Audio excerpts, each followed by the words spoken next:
Good evening. We'll call the meeting to order. Can we have a determination of quorum, please? Sarah Savilicek, Here. Larry Chesney, Here. James Barnes, Here. Thomas Bruce, Here. Francine Donchik, Here. Philip Horan is absent, Michael Lawson, Present.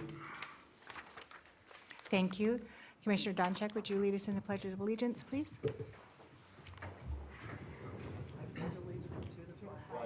Of the United States of America and to the republic for which it stands, one nation, under God, indivisible, with liberty and justice for all. Thank you. Can we have the ethics law announcement, please? Commissioners are reminded that if with respect to any matter or any person coming before the commission today, 1, you have received a gift or loan. 2, you have a pecuniary interest. 3, you have a commitment in a private capacity, such as a family, employment, business, or similar relationship. Or 4, you provided representation or counseling before an agency to a person or entity for compensation within the last year on a matter being considered tonight. Then you must disclose that gift, loan, interest, commitment, or prior representation at the time the matter is being considered. And you must furthermore abstain from deliberation or voting on the matter if it is clear that the gift, loan, interest, commitment, or prior representation would materially affect the independence of judgment of a reasonable person. Commissioners are also reminded that under the Planning Commission rules, if you have had any contact outside this meeting with any persons interested in a matter coming before the commission today, you should disclose the nature of that contact at this meeting. Thank you. Appeal procedure, Mr. Lloyd? Thank you. Most decisions rendered by the Planning Commission are appealable to the Board of County Commissioners. If you disagree with the decision of the Planning Commission and you want to appeal its action, you may do so in writing within 10 calendar days from the date that the decision being appealed is signed by the Planning Commission Chair and/or the Secretary of the Planning Commission, filed with the Secretary of the Planning Commission, and mailed to the original applicant in the proceeding being appealed in accordance with Washoe County Code. Please call the planning staff immediately at 328-6100 for information on the appeal procedure and application fee. Thank you. We're at general public comment. Do we have any public comment? We do. We have George Pizarro, followed by Tammy Holtstill.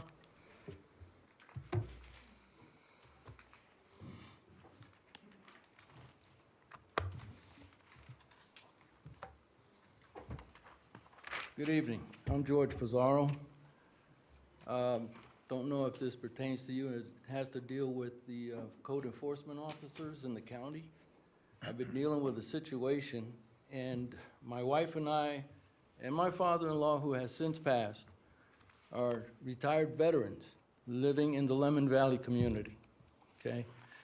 Everybody in that community has pulled together during the floods to help each other out. And now we have a situation where the code enforcers are shoving certain unreasonable aspects on us as citizens in that community. I'd like to, somebody explain to me, if the code doesn't fit exactly what's going on in my property, I want somebody to explain it to me like I'm 5 years old. I was a contractor in California before I moved out here in '98. I also have 38 years in the military. My wife has 22. I feel like I'm being harassed based on the simple fact that what I have on my property is not affecting anybody's lifestyle or anything in that neighborhood. I have 2 portable buildings there, and they're hitting me with fines and everything else during the time period. And all of this was going on at the time my father-in-law was very ill and he was in hospice. The harassment has gone overboard, and I shouldn't have to be dealing with this. Nobody should. And has since then, my father-in-law passed away, and we're still dealing with the code enforcement officer. They need to read the codes exactly how they're written. And if it doesn't apply, it doesn't apply. We just want to be left alone and live our lives in our retirement as happy as we can. And we want to be comfortable in the community we chose to live in. That's pretty much what I'm saying here in the constitutional rights that I have. And every individual in Lemon Valley have been violated, and we're being bullied by the county. And that's how I feel. That's all I have right now. Thank you. Thank you. Tammy Holtstill.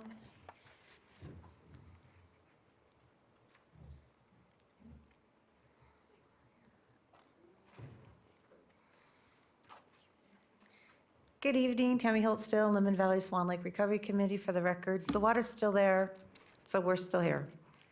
I am here just to keep reminding you that the huckleberries are still there, the water's still there, the 2.5 million gallons of affluent water is now being put back in to Swan Lake on a daily basis. It is no longer watering lawns or anything else from the Stead Sewer Plant.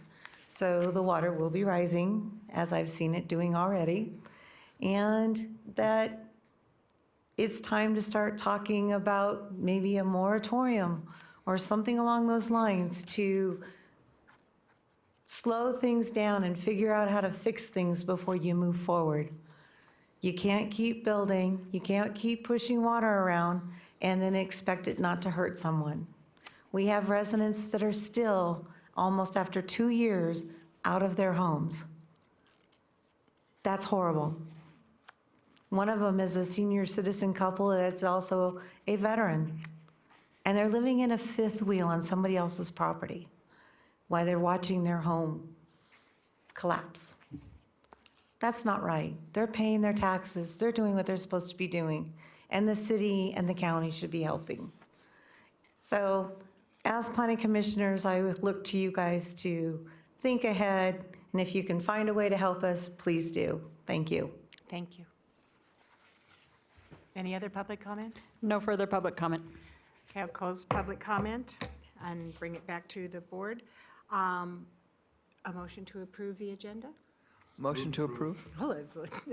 Commissioner Doncheck made the motion, and Commissioner Chesney second. All in favor? Aye. Motion carries. Thank you.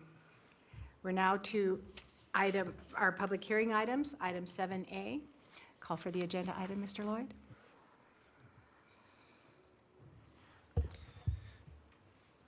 All right, this is item 7A, Master Plan Amendment, case number WMPA 18-0004, and Regulatory Zone Amendment, case number WRZA 18-0004, Estates at Marengo Springs, for possible action, hearing, and discussion.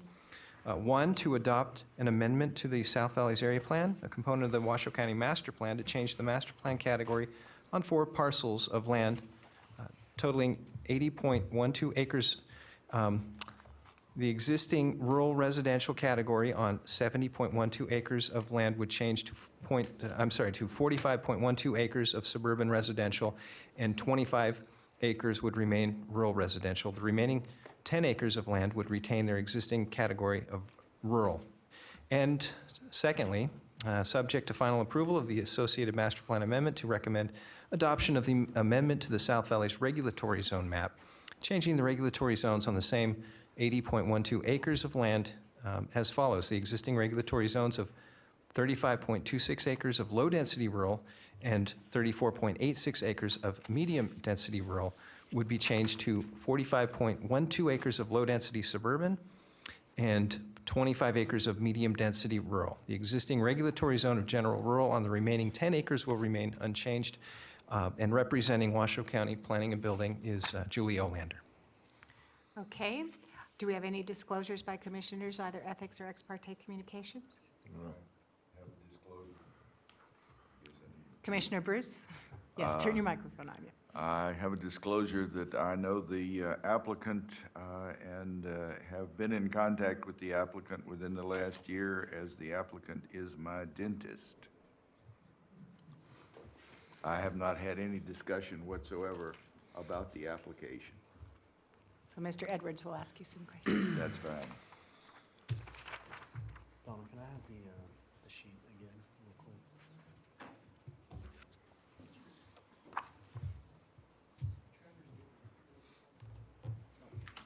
Thanks.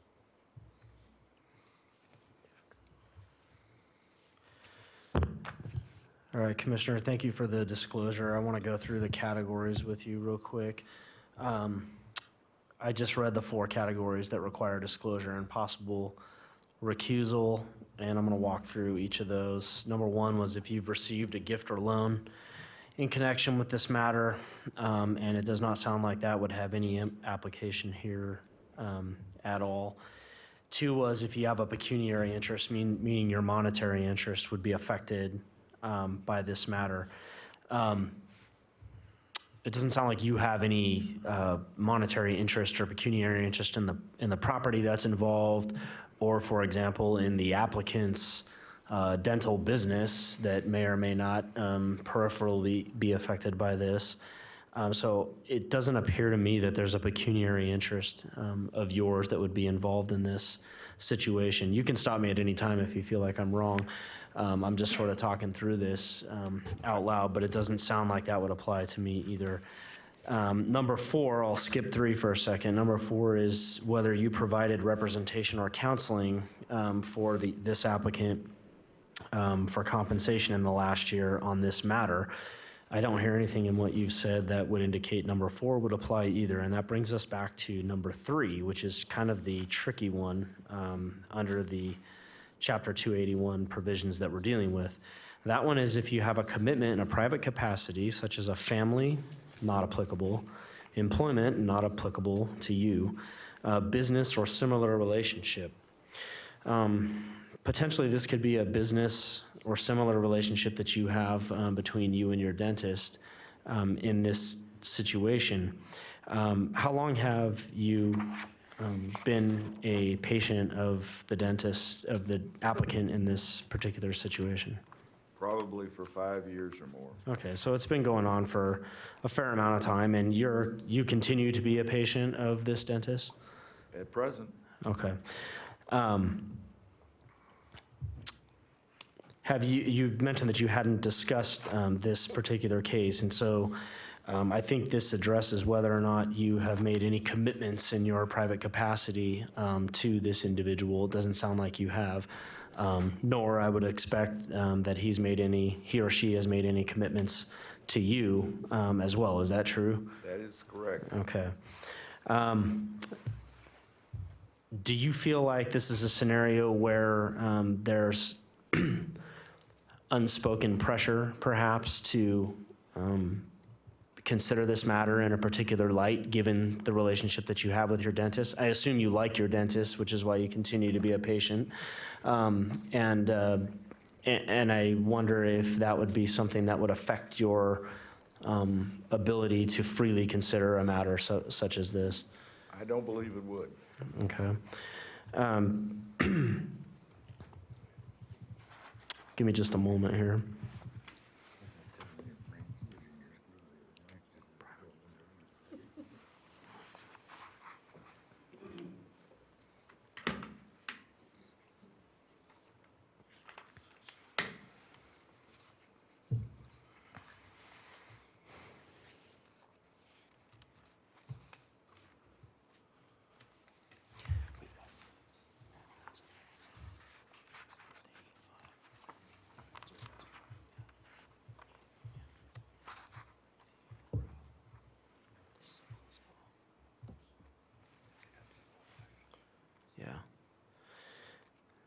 Commissioner, my concern here is that, and I believe your answer when you say that you don't believe that it would have an effect on your ability to address this. My concern is that the statutes talk about an objective standard and not a subjective standard. So it's not necessarily whether Commissioner Bruce would be impacted in a way that would keep him from freely considering this. It's more about would a hypothetical, objective, reasonable person think that this is the kind of ongoing relationship that somebody has that would prevent them from freely considering a matter. I think this is a close call in this particular situation.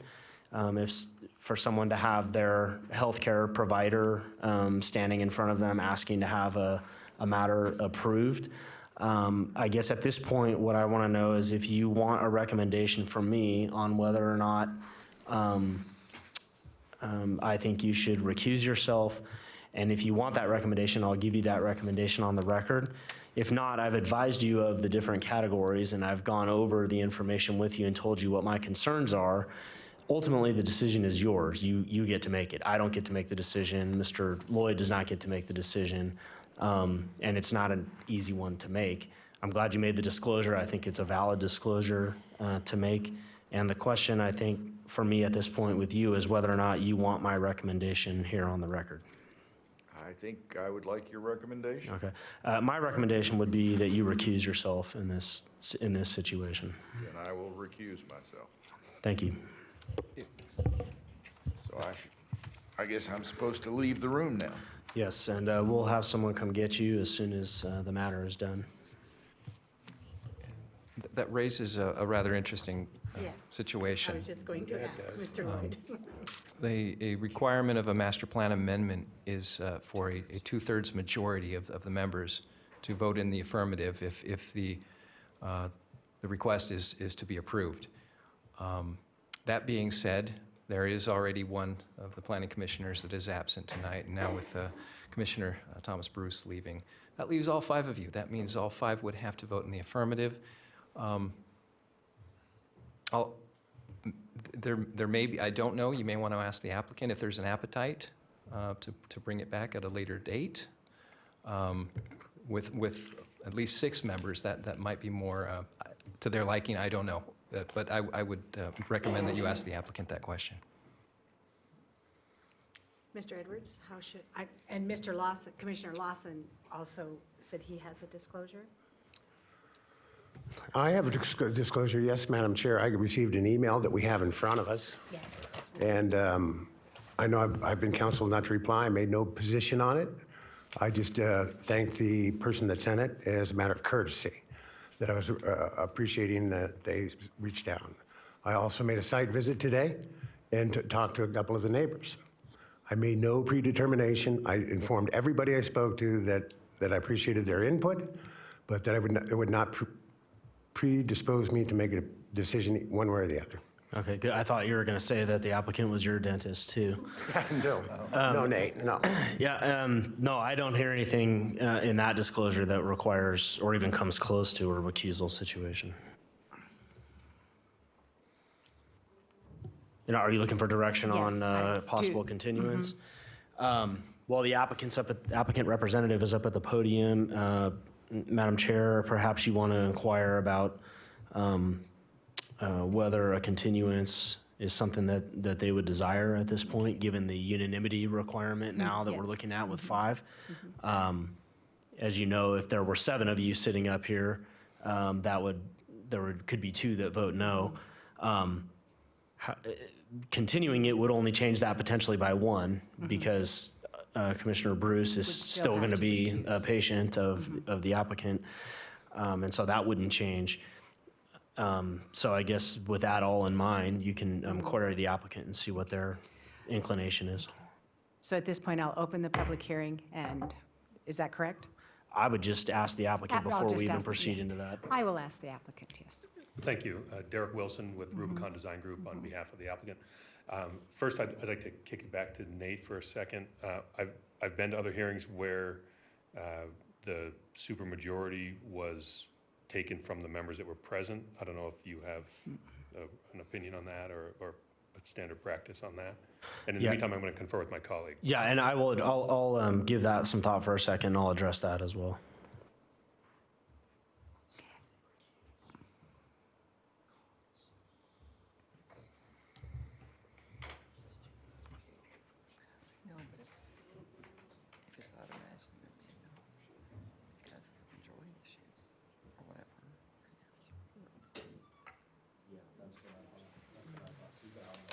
Because it clearly states in there two-thirds because of the split structures.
I'm ready to discuss this particular issue that the applicant is bringing up. Mr. Edwards, thank you. Yes.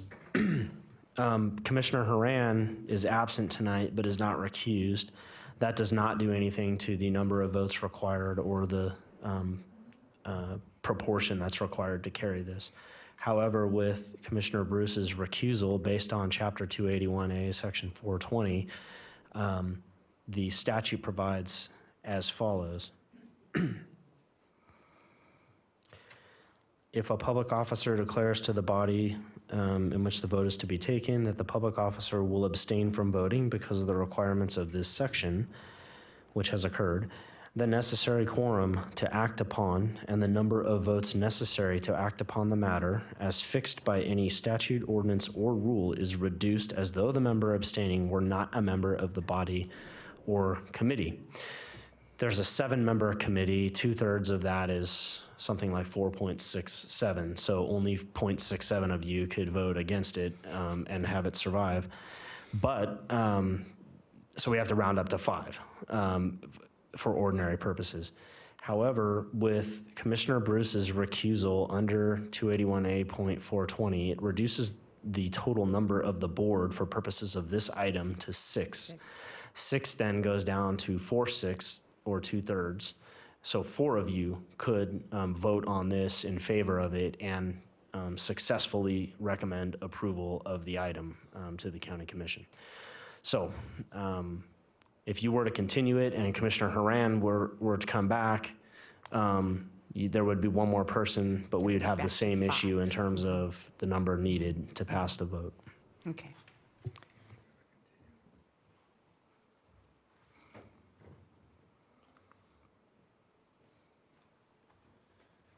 Thank you. We're ready to proceed if you are. Okay. Thank you. So now we're back to, now I will open the public hearing and the staff presentation. Good evening, Julie Olander, for the record, with Planning and Building. The case before you have is the Marengo Springs Master Plan and Zoning Amendment. The applicant is requesting a master plan amendment for a total of 80 acres plus. 70 acres are designated currently to rural residential and 10 are just rural. The request is for 45 acres to be designated suburban residential, and then 25 will remain residential rural, and 10 will remain rural. The zoning request is, currently the site is zoned low density, LDR, on 35 acres, and medium density rural, MDR, on 34 acres, and general rural on 10 acres. The applicant is proposing to change that to low density on 45 acres, and then medium density rural would remain on 25, and 10 would remain on the general rural. The property is located off Toll Road. It's 4 parcels. Here's an overview of how the master planning designation is currently. It's a little harder to see on this overhead, but the center area, you can see on the right-hand side is rural and will remain, proposed to be rural, and that will remain, that's currently rural. Then the eastern side of the parcels are currently, and the western side are residential rural. The applicant is proposing to make the western side remain the residential rural and the eastern side suburban rural. This is a breakdown of the acreage and what is currently there that I just sort of went over, but it's in a little bit different format. Again, showing that 45 acres would become suburban residential, 25 to rural residential, and 10 would remain rural. This is the zoning request. The center, again, of the area is GR currently and will remain GR. However, the lower portion of the site is MDR, medium density rural, and the upper part is LDR, lower density rural. The applicant is requesting to change so that the eastern portion will be MDR, and the the western side will be MDR, and the eastern side will be LDS, low-density suburban. And here again is a breakdown of that, just to give you an idea. Currently, the property owner, the 4 parcels together can carry up 9 units. The applicant is proposing to create, to possibly have 50 units. That would be the max because of some of the other constraints that are going on the property. Here is some of the constraints you can see. So the center portion of these parcels, there is quite a bit of slope. And even on the eastern portion, there is some slope of 30% or 25% or more, well, up to 30. So you can see that the area is constrained. Originally, the applicant came in and proposed to have the whole site be zoned low-density suburban with 80 units. There was a CAB meeting. There was a lot of conversation about some issues on the property. The applicant came back in, came up with the new zoning of maintaining the MDR on one side and the LDS on the eastern side, and lowered it down to 50 units. And the applicant has also indicated that they will come back in for a tentative subdivision map if this gets approved. The site that's being developed currently is fairly vacant, is vacant. It's undeveloped. It has some ponds on it and a storage building. The surrounding area is either vacant or has residents on the properties. The properties to the north were developed during the 70s up to the 2000 are primarily 1-acre site parcels. And then the properties to the west that have been were developed since the 2000s and are primary 2 to 3+ acres parcels. And then the properties of the south are currently vacant and are 10+ acre parcels. And the parcel to the east is owned by the U.S. government. It's approximately 397 acres. The site is within the South Valley's area plan and then within the Steamboat Valley Rural Transaction and Character Management Area. And that is an area that is anticipated to have growth. One of the goals states the area will provide a wide range of residential land uses. Residential land uses will range from rural to suburban. The project site is within the Truckee Meadows service area and will require the developer to obtain water rights from Truckee Meadows Water Authority. It's also within the South Truckee Meadows Water Reclamation Facility, and the facility has indicated that there is capacity at the site. Like I said earlier, the site is access off Toll Road. At this time, we are not being indicated that there will be a need for a traffic study. And Washoe County School District has indicated that there are no capacity issues at the elementary, middle, or high school for a new subdivision of 40 units. The proposed changes meet the master plan goals and policies in the land use and transportation element, the housing element, and the South Valley area plan is described in the staff report. As I stated earlier, the land use transportation element encourages a variety of housing, along with the housing element encourages more housing, and then the South Valley area plan has designated this area as an area for rural to suburban type housing. As I stated earlier, the areas are primarily zoned residential around this site. We have low-density suburban to the north and south. To the west, we have high-density rural and also low-density rural. And then the property to the east, which is owned by the government, is zoned open space, OS. The applicant will maintain the GR zoning in the drainage areas through the middle of the property or the site. Notices were sent to 55 parcels within the 750 feet of the site. The item was scheduled for the Planning Commission on October 2nd. However, there was an error in the description, and legal notice was published in the RGJ for both meetings on the in the newspaper on the 21st of September and then October 25th, so it got noticed twice. It was also presented to the CAB on June 14th, and the CAB there voted to deny it. Then the applicant did change the units to 50 units, so that was not presented to the CAB. However, the applicant did hold a neighborhood meeting on September 18th, but many of the concerns were the same: traffic and safety, density, quality of life, and then there was also a concern about the water tank location. These are the agencies that were asked to comment on this application. There were no recommendations for denial. Staff was able to make the findings, which are detailed in your staff report, for the master plan amendment and also for the regulatory zone amendment, and they're all in the staff report. And these are a possible motion for the master plan and also one for the zone. And I'm available for any questions, and the applicant is also available. Okay, thank you. Do we have an applicant presentation?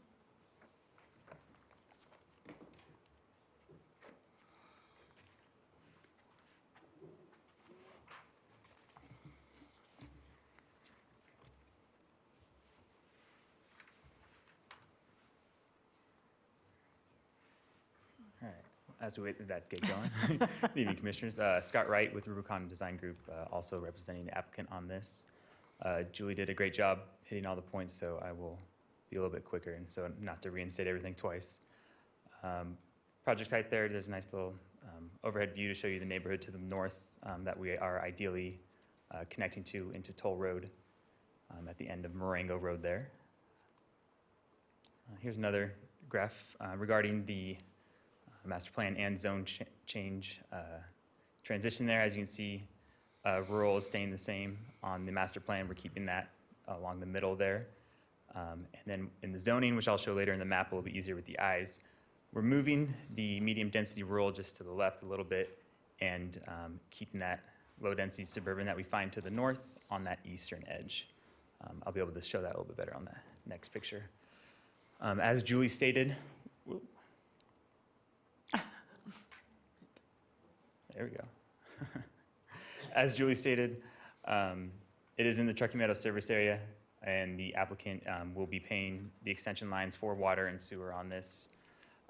We did do a Tumwa discovery that the applicant paid for, and we did find out that the water tank will be actually going north of Toll Road that they'll be putting up on the hill. And we have a few options that the applicant has not decided which one to take yet. If there was a water pump station, I know that there was concern about that. It would not be near the neighbors. It would be more so in the middle of the parcel, near where you see those little ponds there. And depending on the water pressure there, which options we choose, there are a multitude of potential for everyone who is on well to tap in if we get back into some drought years there too. Here's a little bit pulled out map of what Julie had showed you. As you can see, the suburban residential, we're looking to just kind of pull what we see up north down there on that eastern slope, keeping the rural and the rural residential there on the west. The idea there is that Marengo Road, our inlet road there, is what's connecting to the north. And some more pictures there. The LDS, as you can see, we're connecting, same thing, pulling it down from the north from the Marengo Road access. And then the MDR that you see in the left, the current, just moving that, rotating it over to the left there. And as Julie stated, we did have multiple talks with the neighbors at the CAB and neighborhood meetings. And we do know that a major concern was runoff and that there is existing problems. We would look forward to, in the tentative map process, reducing that. We obviously by law can't add anything there, but we would look to put detention ponds in and make sure that all the existing problems that are there without development can get fixed a little bit and maybe help the people down the road there. As Julie had mentioned, that concerns that were brought up twice were the road layout and emergency access and different things along those lines. We haven't had a chance to sketch out roads, so Once we get to the tentative map process, we are looking forward to going back in with engineering and planning and going through options. I do know that in the Steamboat Valley character management area down there, they do request a desire to connect Toll Road to Rhodes Road. If we can be a part of that, helping that out to fulfill that desire, we would look into that as well. And as Juliet stated, we didn't qualify for a traffic study in regards to the master plan amendment checklist. If we come back and it is requested, we will definitely do so, however. I'm here for any questions as well. Julie pretty much touched on most things, so thank you. Thank you. Do we have public comment on this item? We do. We have Steve Thompson, followed by L.W. Bauer.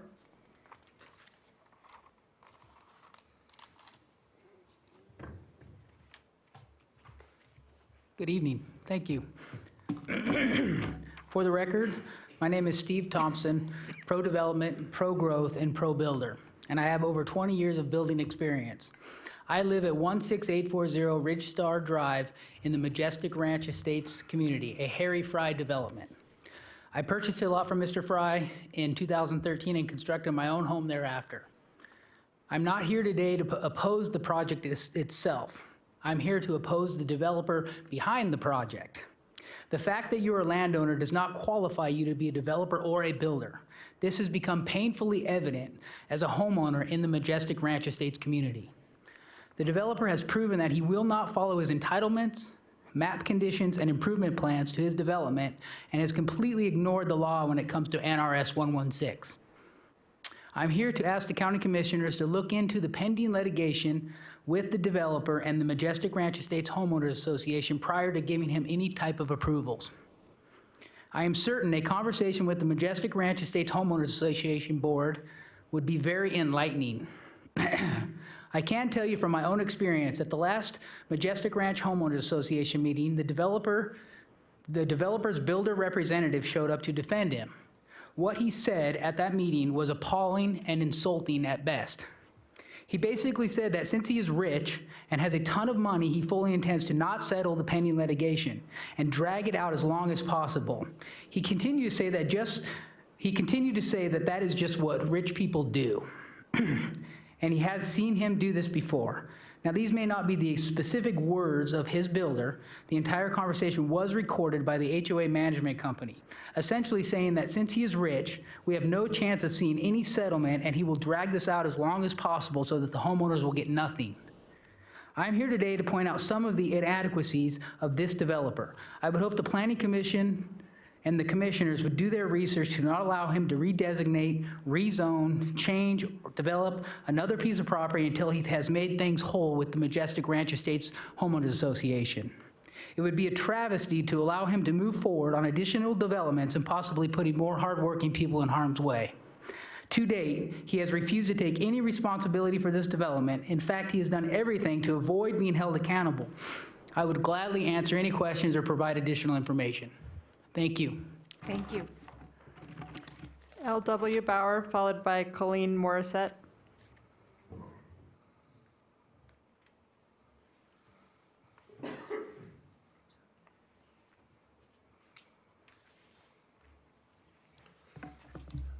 My name is Bill Bauer. I am a resident in the Majestic Ranch Estates and have several questions. I'm unfamiliar with your procedure. The questions are about the Planning Commission's staff report, and I don't know if I'm allowed to address certain items in that staff report or not. Can you answer questions? Not under public comment, sir. You can just provide your comment, and then My concern is that with 80, now 50 homes on the hillside, the existing road structure will not withstand the additional traffic. 50 homes, 100 cars in the morning, 100 cars in the evening, or more with children. There is going to be a traffic along Marengo Road, which has neither sidewalks nor walkways and pathways. It is a narrow country road. Children are on that road, walking in the road, people walking their pets, people going to school, bicycles, equestrians. This road is not available to support the additional traffic in our neighborhood. And one of the questions I had was that the staff report stated that a developer or applicant said a traffic study is not warranted. I challenge that. I feel a traffic study should be warranted because of the stress it's going to put on the Marengo Road residents and the community in whole. I have questions. I don't know if I can give them out and have them addressed at a later date or not. You can provide your questions to our recording secretary. Okay, thank you. Thank you. Colleen Morissette, followed by Alvin Feliciano. Good evening, Colleen Morissette, resident Majestic Ranch Estates, 17275 Majestic View Drive. My concerns are very similar to the last two residents that spoke. One, I find it curious that a traffic study was not warranted. My concern is for the traffic along Marengo as well as Toll Road. Toll Road is a rural country road that has no shoulder, no sidewalk. My other concern is around that fact that that is a very small and narrow road, would be the egress of fire and EMS vehicles. I work for REMSA. I know that it takes more than 9 minutes to respond to that area. If there is a delay in traffic along Toll Road, people will lose their lives. There are residents here who have lost their homes in a fire in 2000. Brett, what year? What year? August 25th, 2004. August 5th, 2004?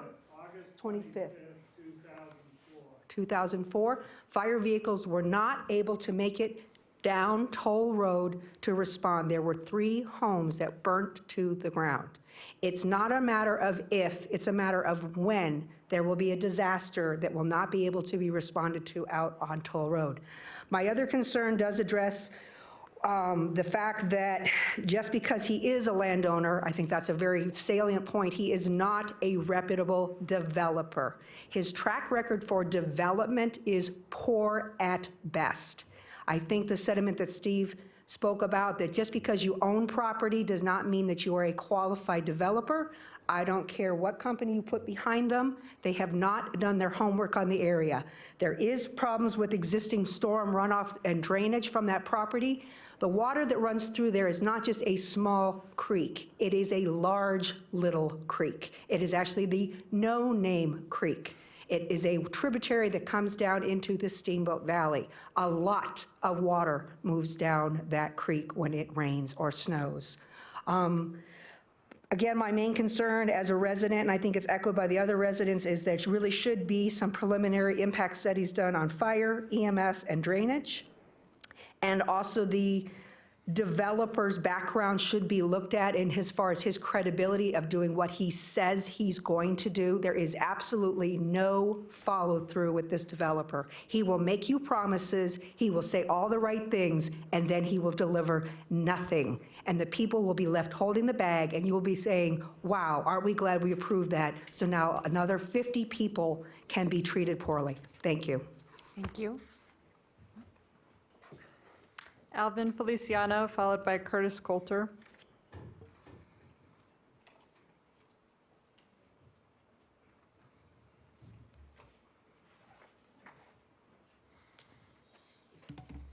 My name is Alvin Feliciano. I live at 2670 Ravazza Road. My wife and I have lived there now almost 39 years, and so we've seen a lot of changes. My parents owned property in the Bay Area. We were farmers many, many years ago, and that property was developed. However, it was developed properly. They followed the plan. They stayed with the original plans. If anybody's ever been to Fremont, California, they have changed that master plan. I couldn't tell you how many times. They have gotten rid of recreational facilities because the city has grown so much and there's such a demand for homes. I understand the reason you want to develop. However, it's got to be done properly, and I don't believe this is the proper way. I want to address a couple things that I've seen over the almost 29 years we've lived there. One is we're concerned, obviously, about the egress and the access to the facilities. We've been through many fires. We've seen them. House behind us, there was a fire started by a piece of equipment that was operating out in the area where Dr. Fry developed that was not operating with a permit. Started a fire, burned up the gentleman's boat a couple houses behind us, and burned between us and the house behind us. I called the county. They issued a red tag on him. Prior to that, kept doing it. So anyway, my main concern is the floods. Everybody kept saying, well, these are 100-year floods. Well, if those are 100-year floods out there, I'm 400 years old, all right? I've seen 4 of them. And the only reason I didn't bring the pictures tonight, I showed them at the last time we talked about this because I couldn't find them. I think I gave them to somebody else when they were discussing this. But there's actually a picture of a gentleman in a kayaking down behind Ramona in this creek everybody's talking about. During this flood, I think it was in about the middle to late 80s, I believe it was. And that was a bad one. That's the one where that washed out Ravaza connection to Toll Road. You couldn't even drive on that road. The road was completely undermined by the water that came down Toll Road in the canyon. The only way we were able to get out in those days was because we were able to go through some of the pretty muddy areas. You get something like that going again down there with the type of traffic that's in there, or you get another serious fire, I'll tell you what, there's gonna be some serious troubles. But we talked a little bit, and I gotta wrap up here real quick, but we talked a little bit about the water situation. I got a hold of Tumwa, and I was going to go ahead and hook up to the water. I had a new hot water heater put in. Matter of fact, the county just came out and inspected it yesterday and everything else, and I got some of the final bills, not all, but so far it's $36,000 to hook into Tumwa for my home. That's not counting the plumber, and that's not counting the abandonment of my well. So that just gives you an idea what some of these things can do to us as far as homeowners. Thank you. Thank you. Curtis Coulter, followed by Mark Hauser. Good afternoon. Curtis Coulter. I live at 515 Rhodes Road. I've been a resident in that area. I've owned the property for over 20 years. When I bought that property, I did something that was very, very thoughtful, and that was I looked around and I looked at the environment. I looked at the place. Wow, this is nice. I studied and I found the master plan. I go, wow, this is good. This is intelligent. This is well thought out. There's a plan for preservation of the integrity of this area, for the development for the future. I'm sure Dr. Fry did the same when he bought that land, but he doesn't want to have the plan that's in place. He wants to adjust something for his personal gain. And I don't fault anybody for wanting to go out and make millions or hundreds or whatever the number is. But the question is why is his desire now my problem and my neighbor's problem? You know, we have this very unique property in a unique area. And you saw the pictures overhead just a little while ago. And the statement from the developer's representative is, we want to pull from the north and drag it down here so it's consistent with what we have here. Well, once you do that, how do you ever push it back? What do we do to preserve that character once it's gone? We can't, it's over with. One of the things that I've seen out there also are these floods. We've been flooded out on the steamboat side, and there's an approach by Dr. Fry to develop this property and to get access across Rhodes Road. We're the same as Toll Road. We don't have gutters, sidewalks. We have children and horses and dogs and people walking. And remember this, the plan that was negotiated, this was a litigated plan between the city and the city of Sparks, city of Reno, and the county. That was a litigated plan. It was ultimately negotiated by Judge Hardesty, Justice Hardesty now. And that plan was to preserve the quality and character of that land. And now here's an approach to go in and grab it. And it's sort of like cancer. We're going to just go over here and we're going to make a change here. And if you make a change there, what about the adjoining 10-acre parcels? Well, maybe we can do something with those as well. We want to go from current zoning of 5 houses or 9 houses to 50. That's just not right. It's not fair. It's not fair to any of us who've invested and wanted to put our time together with this. The runoff out there can be crazy. It is something that's not well thought. But I'll tell you something I've told my children. And it's a pretty simple principle. I haven't always lived up to it, but I try to. When in doubt, don't. You can't come back. Thank you very much. Thank you. Mark Hauser, followed by Peter Bosco.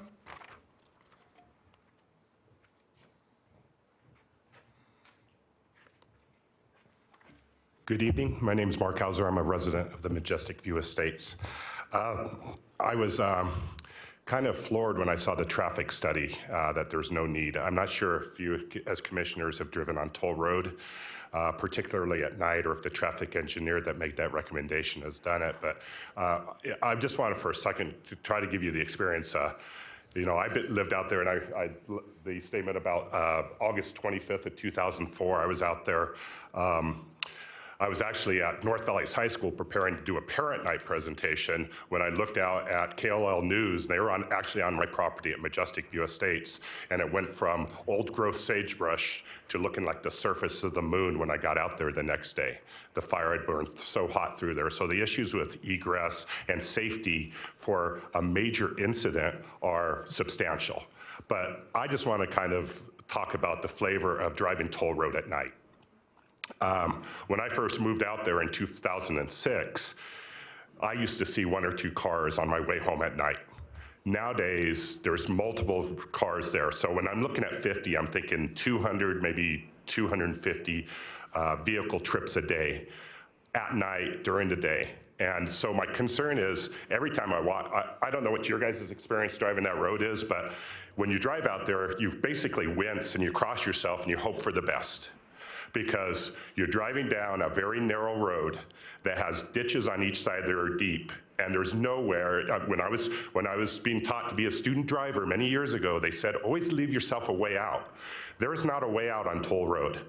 And I don't know about you guys, but I've had multiple situations where I'm driving Toll Road, observing the speed limit, and only to find that out of the darkness, where I barely have time to adjust because there's no street lights, also, there's a horse or 2 horses. And thankfully, every time that's occurred and I've been able to swerve to avoid those horses and brake, there's not a car coming in the opposite direction where those horses would be lost in those lights. So when you say there's no need for a traffic study, I object to that because there is a need for a traffic study. The roads out there, Toll Road itself, has no defensible area to avoid traffic or horses or any other things that could just be somebody texting and not looking up during the day. And so I would like to see you guys consider making sure a traffic study is done before you proceed. That would be my main concern, even though I do echo the issues with egress and those circumstances also. Thank you. Thank you.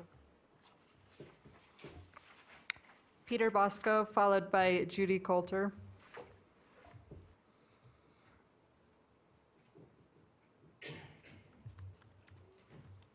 Hi. Well, my name is Peter Bosco. I've been a real estate agent in the area for about 20 years. Over the last few months, I've spent time with the developer viewing the Marengo Springs project. This will be a community of large lots, open spaces, ponds, great city and mountain views. This development has a country feel, yet only minutes from shopping, freeways, and other amenities. In my opinion, Marengo Springs is what living in Northern Nevada is all about. I fully support this project. Thank you. Thank you. Judy Coulter, followed by Ginger Pierce.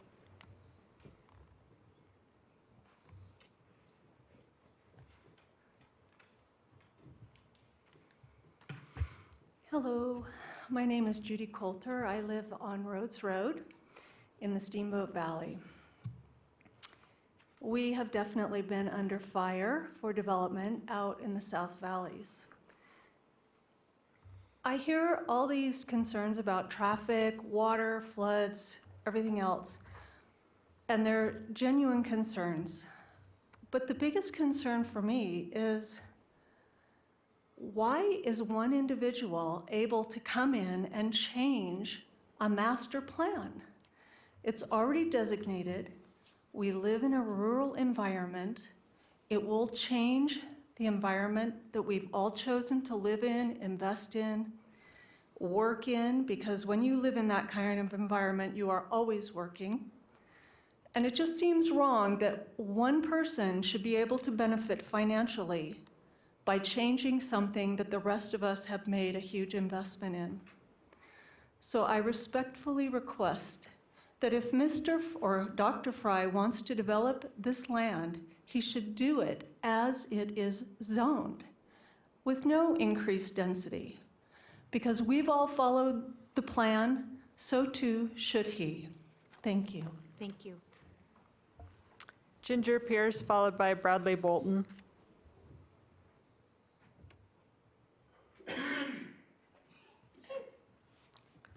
My name is Ginger Pierce, and I am the president of the Homeowners Association for Pleasant Valley and for Steamboat.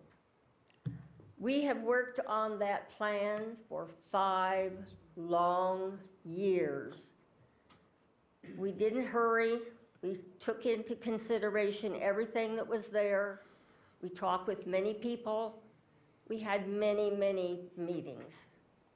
This is an area that should not be developed. In the beginning, there was a road across, and the fire trucks could come back and forth.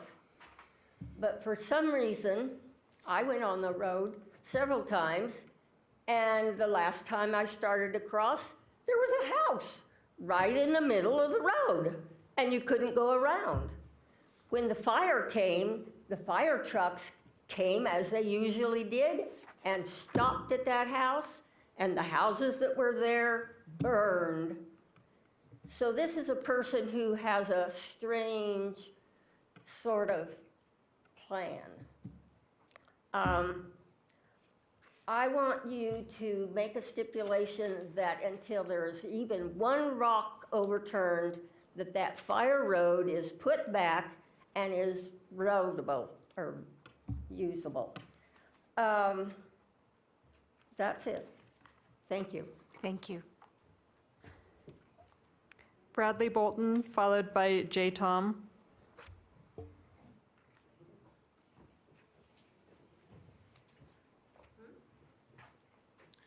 Good evening, Brad Bolton, live on Marengo.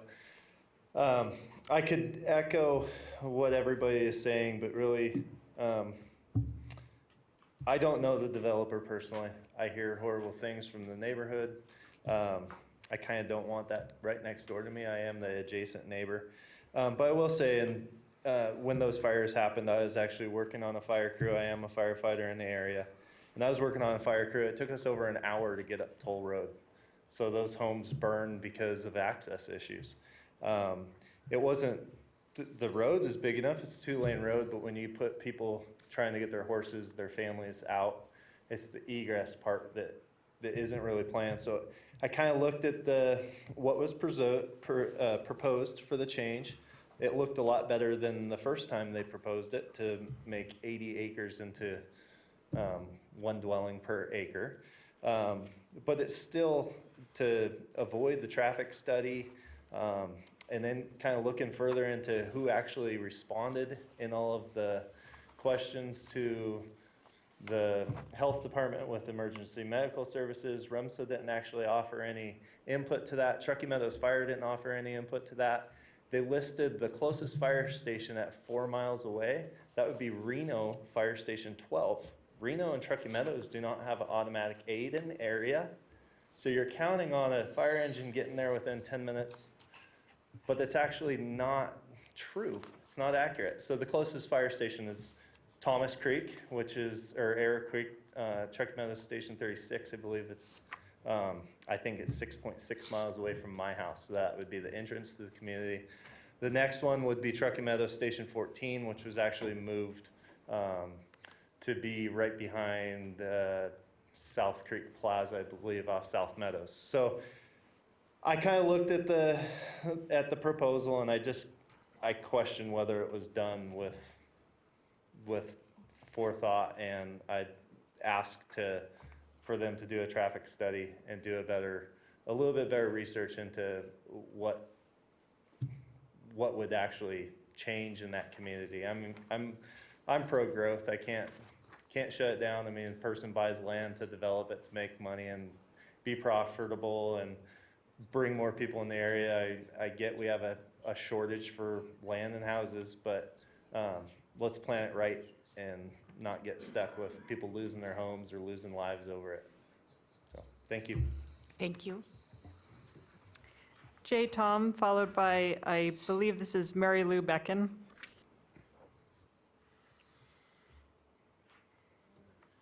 Hello, I'm Jay Tom. I live 2 lots down, so Brad is in between me and the proposed development there.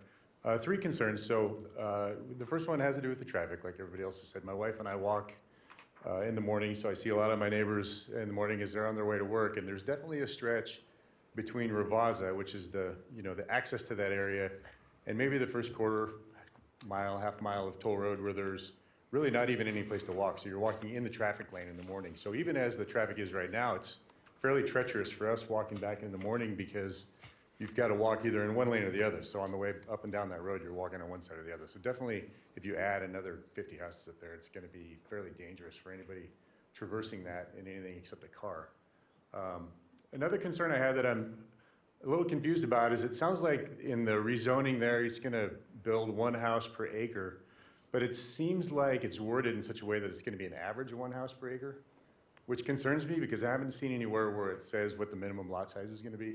So if you look at that piece of land up there, it's a pretty narrow spot in the center that's flat enough to actually build houses. So what I imagine happening is much smaller lots than a half an acre clustered together, which definitely won't be in keeping with the character of the neighborhood. All the other houses up there are on 1 acre lots. Mine's on a 2 acre lot. The one side of as you leave there, the northeast side is all 2 acre lots. So if he clusters a bunch of houses together, which is apparently going to happen, later when it seems like it's sort of getting pushed off. Well, later when we do a master actual plan, we're going to figure that out. But it seems to me like he's going to put those houses on much smaller lots in order to get that number of houses in that flat area. Lastly, there's a power line that runs on those 2 acre lots along the northeast side, runs down the middle of all those lots. So we've kind of made our peace with that. There's an old easement, so there's a set of power lines that go through there. My wife asked a question at the first meeting, and it seemed like it kind of got sidestepped. Is that where the power is coming from for this development? And if it is, are those power lines going to get resized? Because if they do, they're going to definitely hurt our value because they run right in front of our houses. In fact, I probably would get the least of it, but Brad's house, for instance, has $1 million view, and he's got a power line right in front of it. So if they get a lot bigger, which it'll have to, if they're going to feed power to that area through those power lines, it's definitely going to hurt our value. So if that happens, I'd definitely like to see a stipulation that something happens with those power lines, they get buried or moved down to the street or both, so that they don't, so he doesn't profit basically from our loss as he develops. So thank you. Thank you. Mary Lou Becken.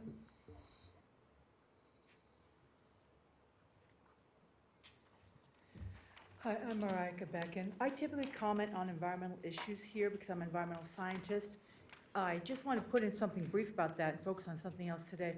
I wanted to mention that people have talked about the runoff issue on this particular parcel, which may be an issue, and I wanted to point out that it's not enough to look at what the runoff is right now and the flood situations right now. Anytime that you disturb soil, when you make development or do anything to the soil, you put in roads, you put in driveways, you will significantly increase the runoff. So I really think a runoff study really ought to be done on this particular parcel before we go on to that. Back to what I want to say, though. I read this proposal when it was scheduled a while back, and the additional 40 houses people have commented on. I think we need to look at zoning, because we've talked about zoning a little, and what he can fit onto the parcel. He could fit about 40 homes on this parcel with high-density rural and still keep us in rural zoning. A whole passel of neighborhood characteristics do come into play when you change from rural zoning to suburban zoning. things about what you can do with your property, streetlights and things like that. And we don't want to see, as residents of Washoe Valley, we don't want to see that happening to what's left of Truckee Meadows. There's not much of it left, and just these narrow areas, and they're getting usurped all the time. What I really wanted to talk about tonight, though, is water. There is little water that's on these acres, and I understand there's an intent to bring in piped water, but the pipes still have to have water in them.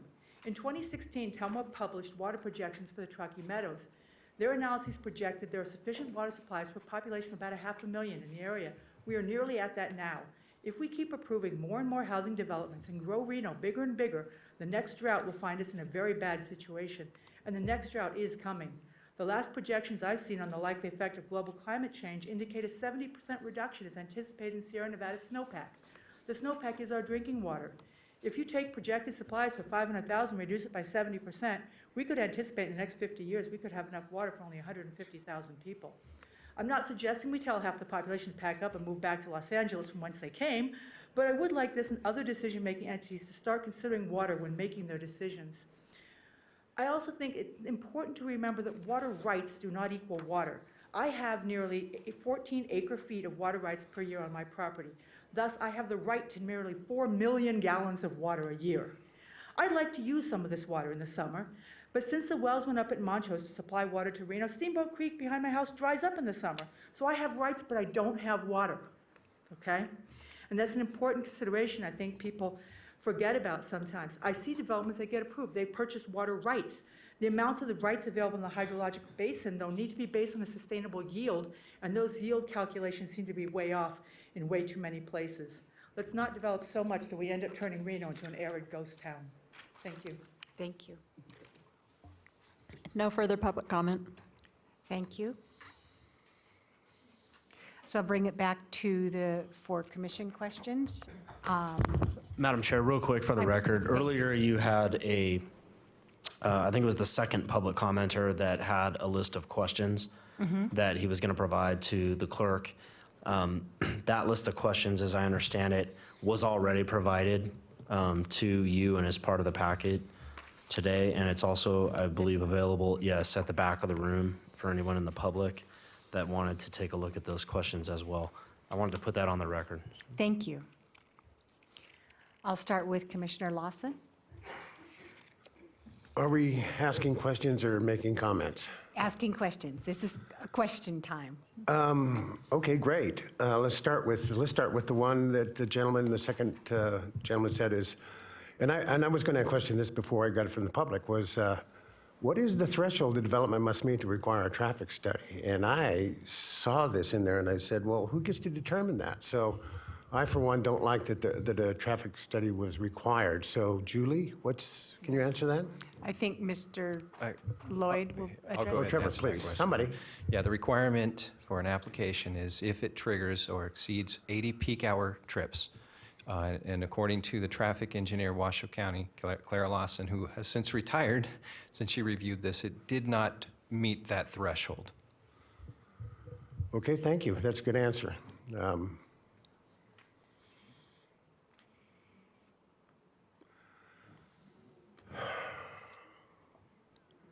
Julie Olander, planner for the record also. I just wanted to add, I also had a conversation with Dwight Smith about this evening, and he indicated that until we have a project before us, that we have specifics, we know how many houses and so forth, that also prevents us from really making a decision to require a traffic study or not. So until we have the number of houses, at this point, it's just a master plan and zone change. This is not, so we do not have exact numbers.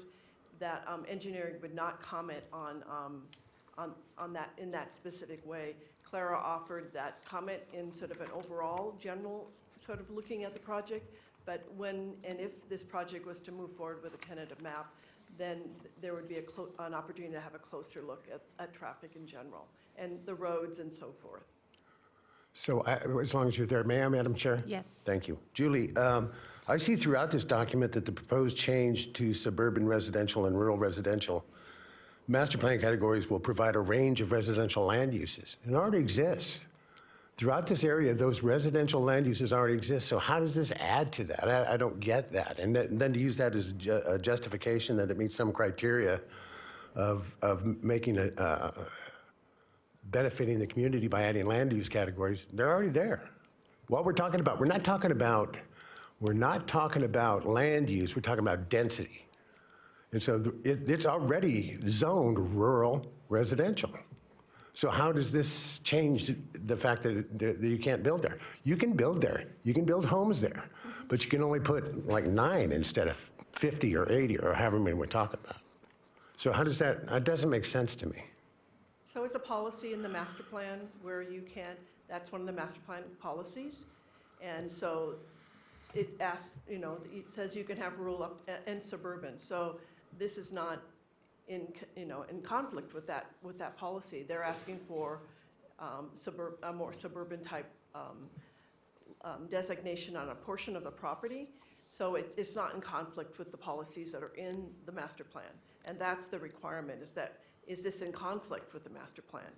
Okay. It doesn't stay in, and of course, there should be already suburban there because the previous developers that came in had to meet these same requirements in the area plan, which allowed them to have suburban. The property that's located to the north of this site is zone LDS, which is low density suburban. So, and those properties came in, they would have had to meet the same requirements that were in the area plan probably when those developments came in, because they came in after, well, they're still coming in. Some of the properties, I believe, are still vacant. So, but originally they would have had to have met those same those requirements that are in the master plan.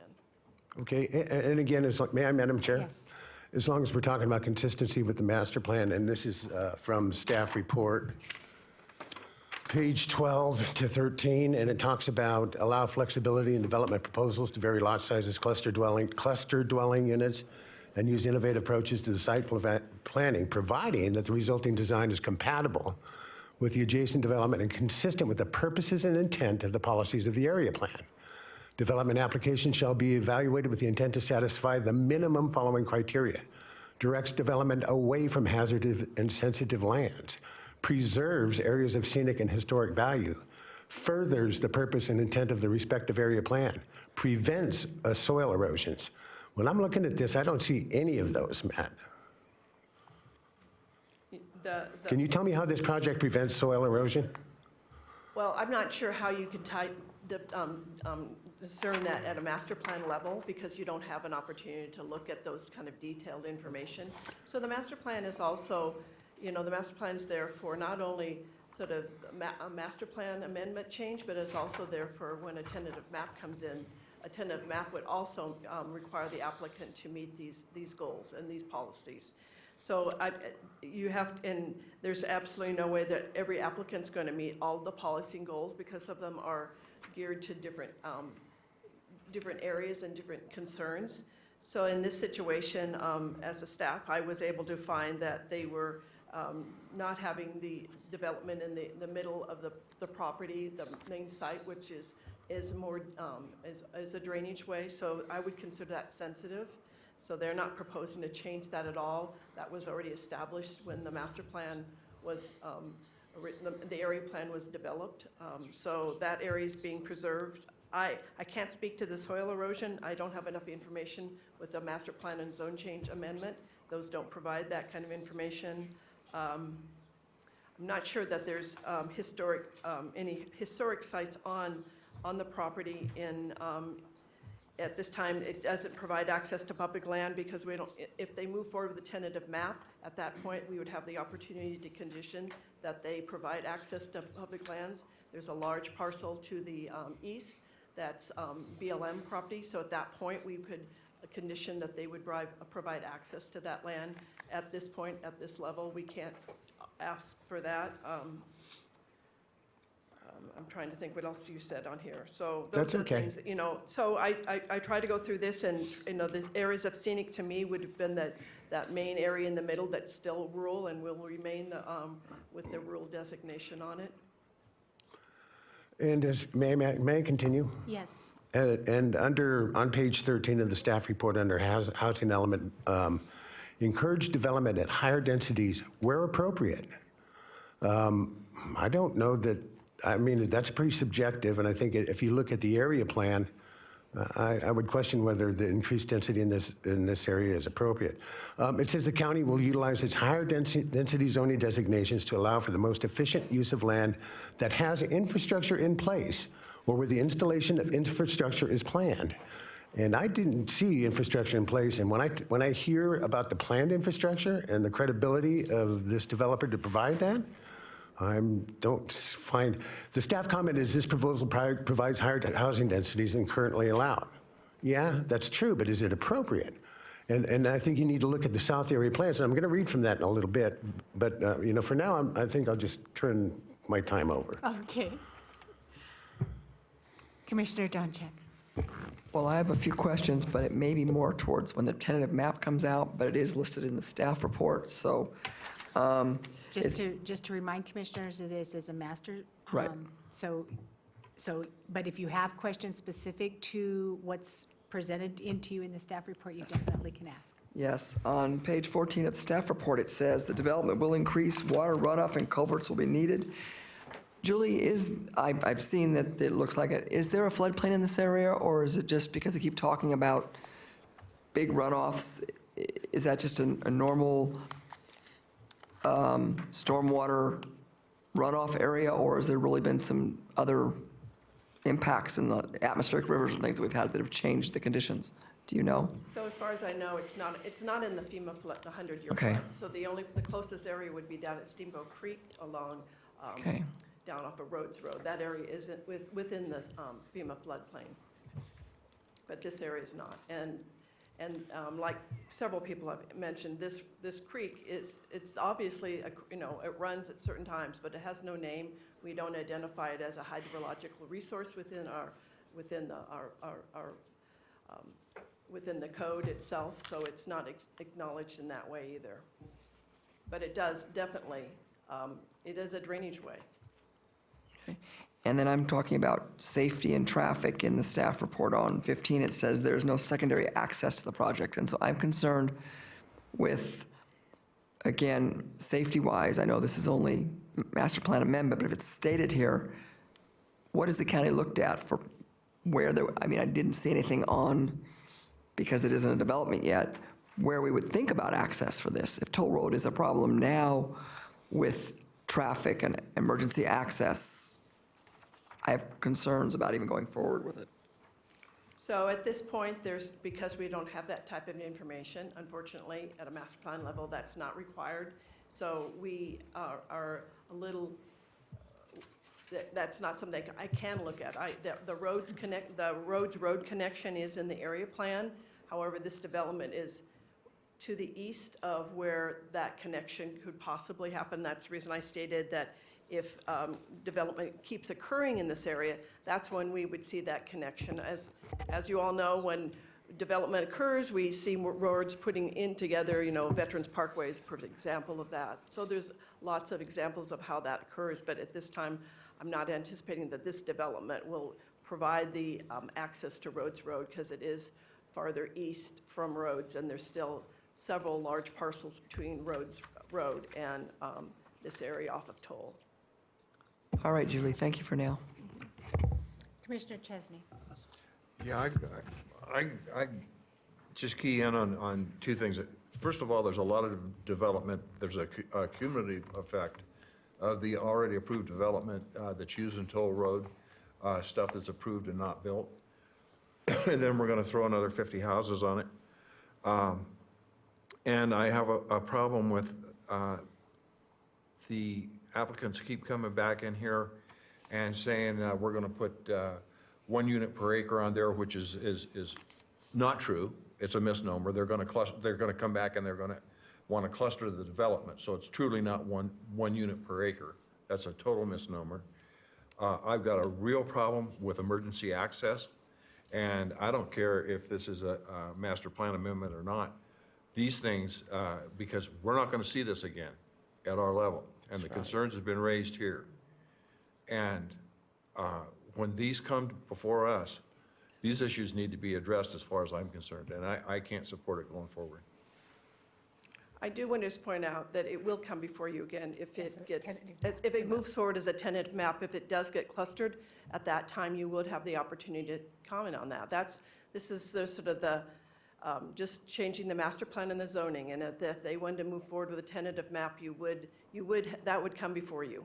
So you would have an opportunity to speak to that, and if you don't like the clustering, then that would be something that you could say that the lots, you want 1 acre lots. So this is, from the applicant's perspective, this is the first step they have to do to move forward with developing the site. Commissioner Barnes. Thank you.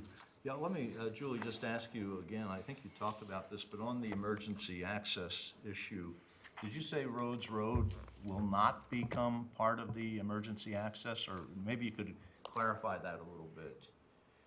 I'll get a map back up, see. Can I get a map? So Rhodes Road is to the east, to the west of this project. There's several large parcels in between. So at this time, I'm not anticipating that this development can make that connection. I'm not sure if I have the best map of it. So you can see where the site is. It's outlined in the light blue. Rhodes Road is all the way over to the first purple road. That's Old 395.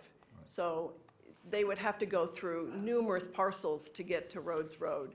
So, and this is in the area plan. The area plan would like a connection between Toll and Rhodes.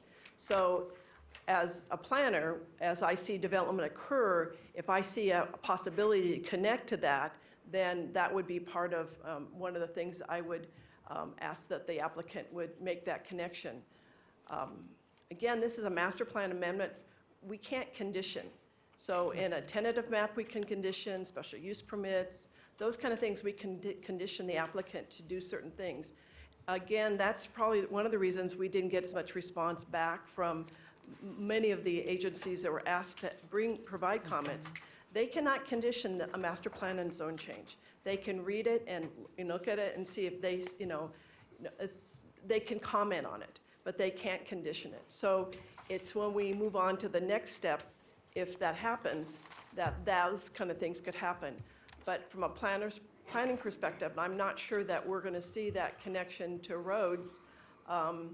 So we just need to be aware of possibly preserving some roadway, and that would be a conversation we would have with the engineering folks to see if there's a proposed way of doing that.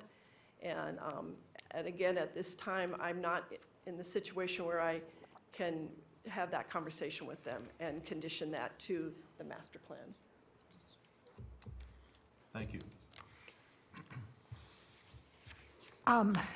With regards to, and Julie, I really appreciate, I know, and thank you for your continual reminder that this is a master plan amendment with a regulatory zone amendment attached to it. But with the applicant making, the applicant's representative making the presentation to open the door, so to speak, that the applicant would be open to the idea of connecting to Rhodes Road, connecting Toll to Rhodes. So that has been put into the public sphere. And then the applicant's representative also talked about adjacent neighbors being able to tap into water services. So if either you or the applicant's representative could address that comment about making that connection to, from Toll to Rhodes Road. Yeah, Madam Chair, on that note, I think that's a segue for this information. Okay. So I've just been told that the applicant actually is here and wanted to address the commission. And since you just posed a question that goes to the applicant, Okay. I think that might be a point where you would consider doing that if you wanted to open that up to the Okay. applicant. So I can reopen this to, Yeah, you can reopen it for the applicant Applicant, to answer your question and then provide his remarks. okay, I will do that. Mr. Fry, Dr. Fry.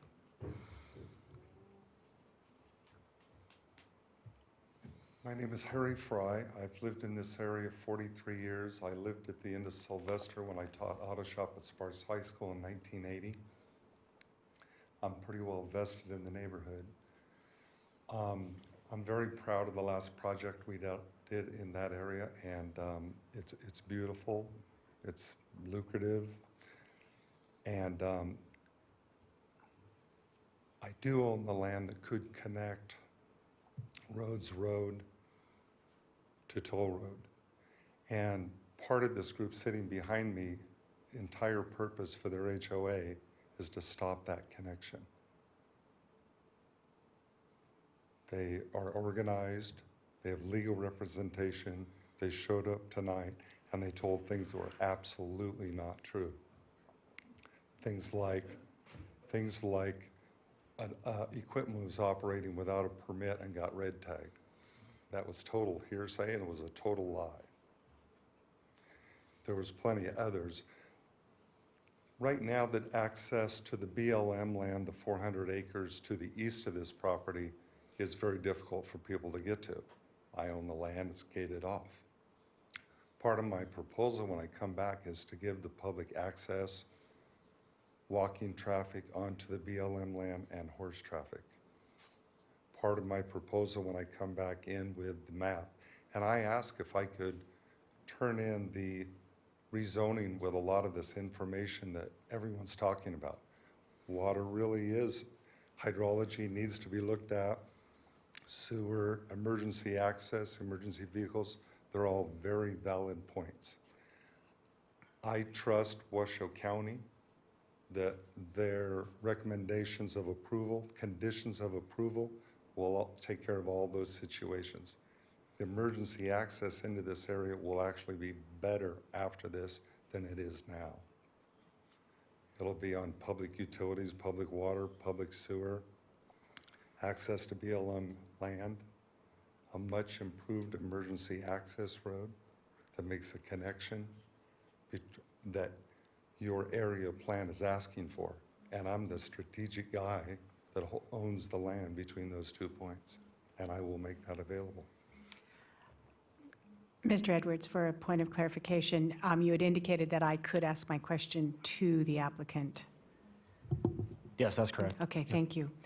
So, Mr. Fry, with regards to your representative making the statement that with the tentative map approval that connect Toll Road to Rhodes, did you disclose that to the county representative at the time when you're making that statement that these two roads can connect? And now you're telling us that you own the property in between, so you have stated you have a strategic location to be able to create that access, but was that disclosed? It is not part of this property that you're presently looking at. It's 40 acres that I own about a half mile to the west. I've disclosed it many times to Roger Pelham and Trevor Lloyd that I own that piece and that we'd like to make that connection. I have legal representation working on that right now. Tom Hall is preparing and meeting with Washoe County district attorneys to sort out those details about that. Okay, so back to my question then. Your representative said that would make the connection from Toll Road to Rhodes Road. We can do that eventually. It's not part of this project, but I'm happy to include it and make it a reality.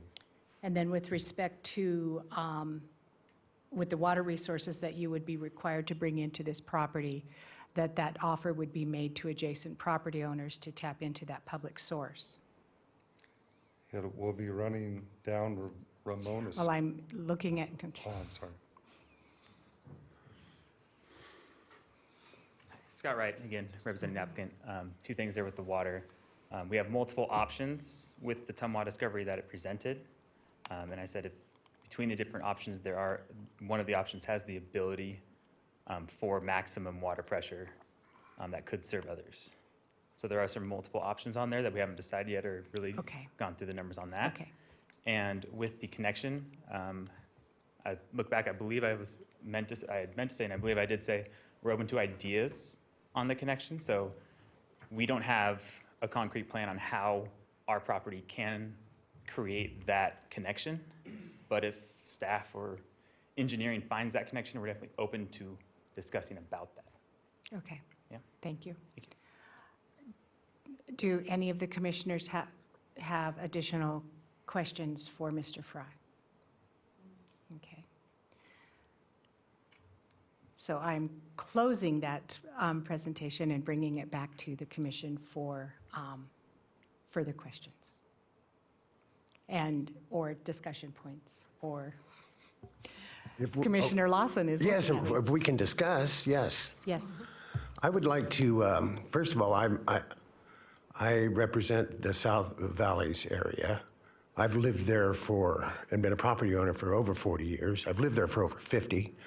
And so I'm intimately familiar with the character of the area. And I'd like to read, I'm very proud of the South Valleys area plan. Commissioner Lawson, if I may, I just need to make sure that I have stated this, that I am closing the public hearing and bringing it back to the commission now for discussion. Yes, and this is part of my discussion. Okay. No, that's not a question to you, just clarification for the community. The South Valleys Area Plan responds to a citizens-based desire to identify, implement, and preserve the community character that has evolved throughout the South Valleys over time. Upon direction from the Washoe County Planning Commission, the Department of Community Development sponsors a series of public workshops to identify the distinguishing characteristics of the South Valleys communities. The result of this effort is the development of a comprehensive vision for the South Valleys planning area that identifies separate community character areas and establishes the existing and desired future character of each of these areas. The South Valley Area Plan implements and preserves this community vision and character. And I won't take too long, Madam Chair. You're fine, Commissioner Lawson. And this speaks to the character statement. The South Valleys, namely Steamboat, Pleasant, and Washoe Valleys, are located at the extreme southern border of the county. These valleys are largely rural agricultural communities filled with scenic vistas, wildlife habitats, and numerous outdoor recreation areas. Together, these three valleys comprise the last expansive vista of extended greenbelt, water resources, mountains, and wildlife habitat in southern Washoe County. The South Valleys planning area is home to a great variety of natural, scenic, and cultural economic resources. The recreational, educational, scientific, and lifestyle opportunities afforded by these resources make a significant contribution to the area's character and to its quality of life. This character is supported by land uses that are distributed within several distinct communities. In general, the land use found in the South Valleys planning area reflect a rural character. While some land use designations in the South Valleys are also typical of more suburban areas, the area's communities enjoy a decidedly rural feel. Future growth into previously undeveloped areas will be limited. The scenic value of the natural hills and valleys is an important component of the South Valleys character. Mountain views, ranchland, woodland, or wetland elements dominate the viewshed and provide a cohesiveness that forms the backbone of the area's visual character. Wildlife habitat and migratory routes are also a key component of the area's character. I think that says it for how this valley or this South Area Plan is intended to develop. The master plan was developed for some allocation of 1 acre units, which you see out there, some for 5, some for 40. And I think the people that developed this plan have established what they feel the character is. So in my impression, this development does not meet the criteria of the character of the area plan. And with that, those are my comments. Thank you, Commissioner Lawson. Commissioner Donchek. I don't have any further. Okay. No further comments at this moment. Commissioner Chesney. No further comment. Okay. Commissioner Barnes. No further comment. Okay. So with respect to, this is to seek clarification from staff with regards to the area plan is what dictates what can come in for if people want to submit master plan amendments or regulatory zone amendments, correct? So the document that you have referred to here and providing staff comments is the South Valleys area plan. So for us to, Julie Olander, planner. So for us to look at a master plan, we need not only area plans, but we look at the rest of the master plan Exactly, too. the regular So we look master at the plan, land yes. use and transportation and this situation, the housing. So there are other elements of the master plan besides just the South Valleys. The South Valleys is critical and is key, I mean, not critical, but it's a portion of, a part of that, and probably has a lot more language that is directed towards this area. So that area, you know, that is a good part of how we assess and review to make sure that it's making, you know, meeting the findings. So, and I thank you very much for that. And Mr. Young he may chuckle after a bit, but because I've asked this question numerous times, in terms of, yes, we have the overall master plan, then we have the area-specific plans, and those have more weight. I'm not, Meaning, you know, Mr. Lloyd. Yeah, and I don't know that you could say necessarily that the elements that you were referring to versus the area plans have more weight. They're kind of, they all comprise one document, which is the But the master plan. specific character statements do carry significant weight. The function of the vision and the character statement is just that, is to set the guideline for the rest of the document. It basically, the policies are there to reflect and really to implement the character statement. As Commissioner Lawson was reading that portion of the character statement, some of that, it can be read, it's a bit subjective in how you're reading it. And that's why this board has the responsibility of making that determination of whether they feel that what the request being made, whether or not it complies or conforms to that character statement. So that is your obligation. Thank you. And then with specifics to the plan and the area that you have been indicating would remain general rural, it's remaining general rural because it's constrained. Would that be a fair statement? I would believe, you know, from a staff perspective, yes, that would be the area we would not, and that was one of the conversations we had when they came in originally with the 80 units and proposing to zone it low-density suburban. That was not something we would be able to support because there's a huge constraint. I just want to also point out, within the South Valley's plan, there's also a Steamboat Valley Rural Transition Character Management Area, so it breaks it down even farther. So there's specific areas within the Steamboat, so it even gets more localized. So has there, and Mr. Edwards, I'll make sure that you're keeping me on the straight and narrow here, is there any desire or any opportunity for the applicant to reconsider reducing the density of this master plan amendment based on the character statements and the already, that this project is significantly constrained, which would require maybe a clustering that would not be fitting to that character statement?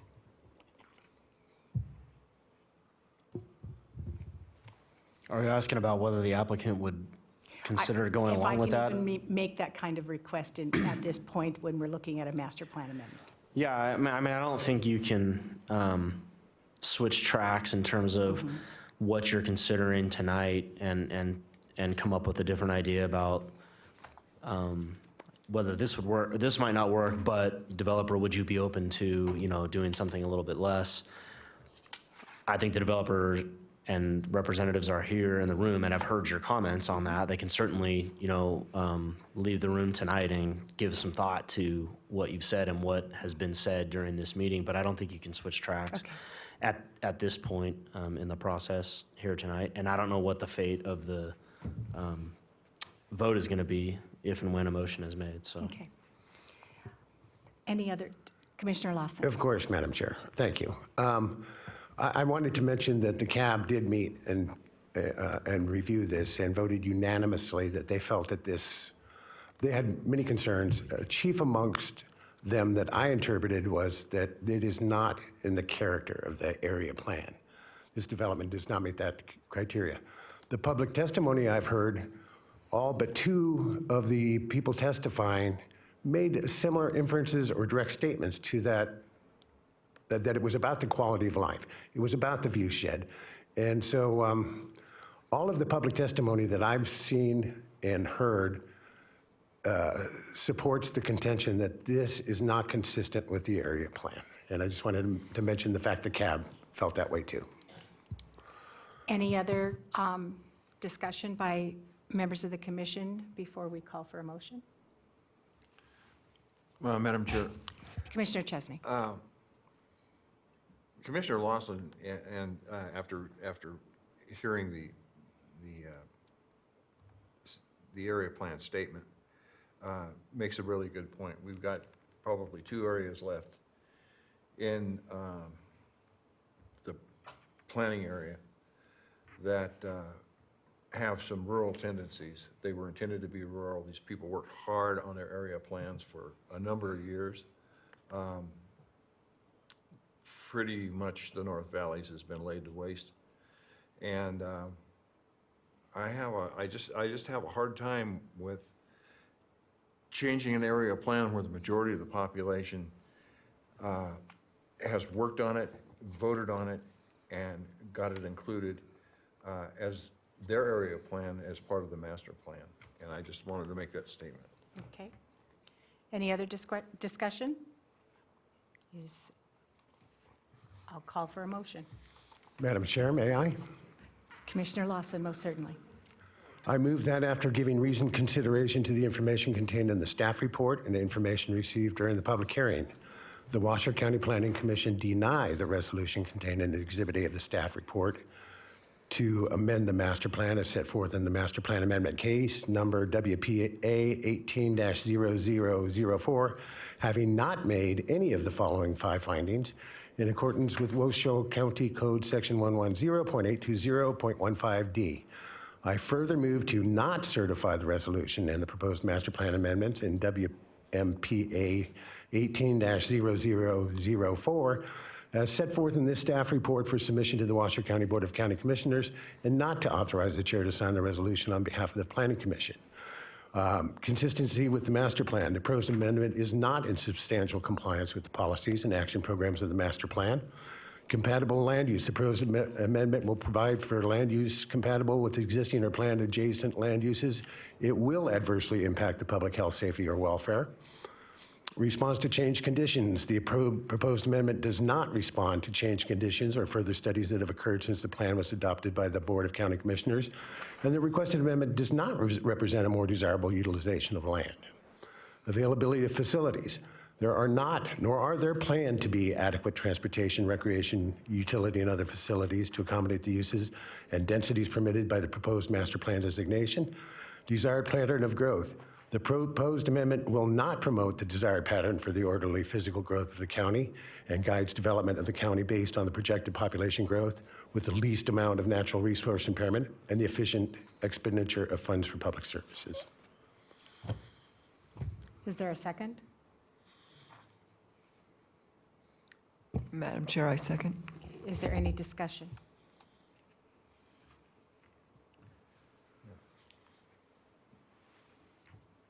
I'll call for the question. All in favor of the denial? Aye. Aye. Opposed?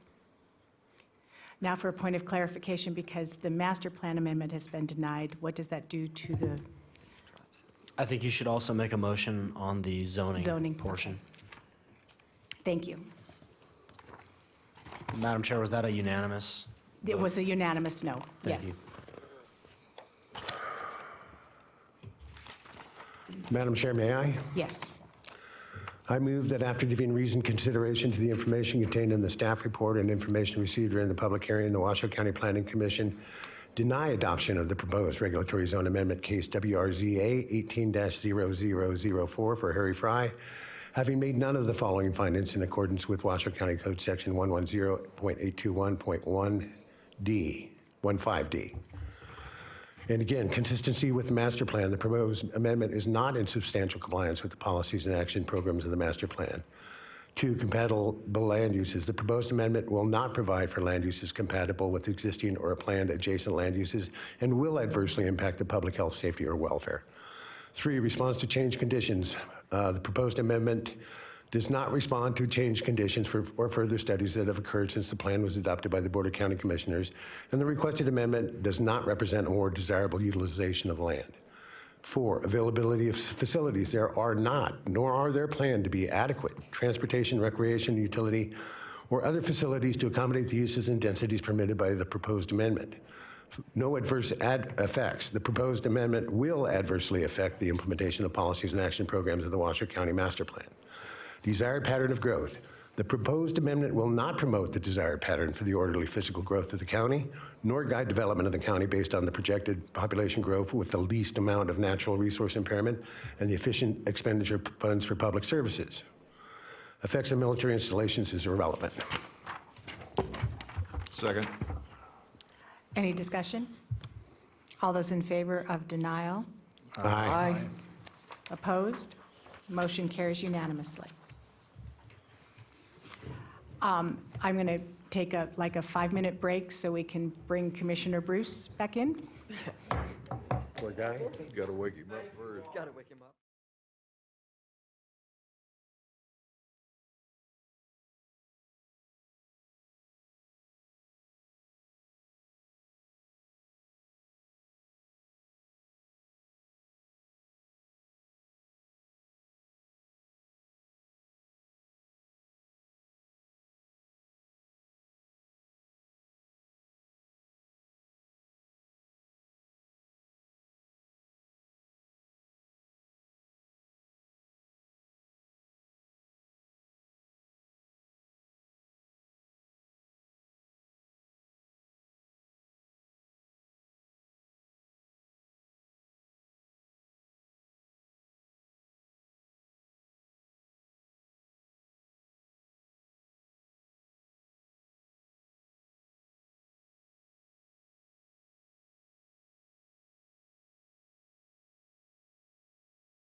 Oh.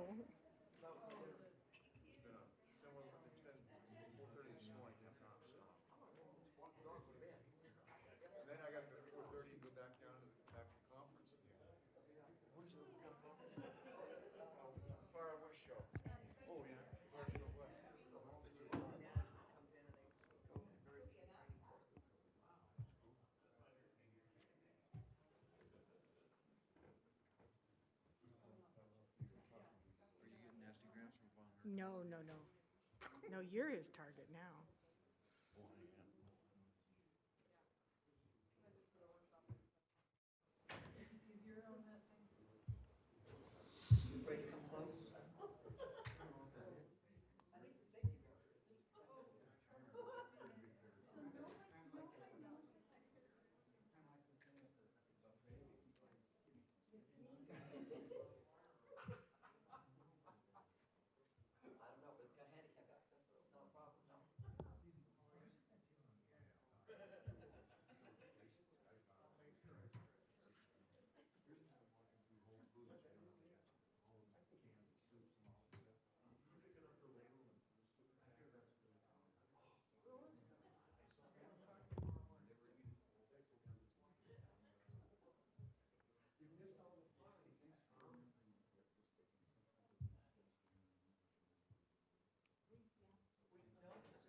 cold enough out there that it kept me awake.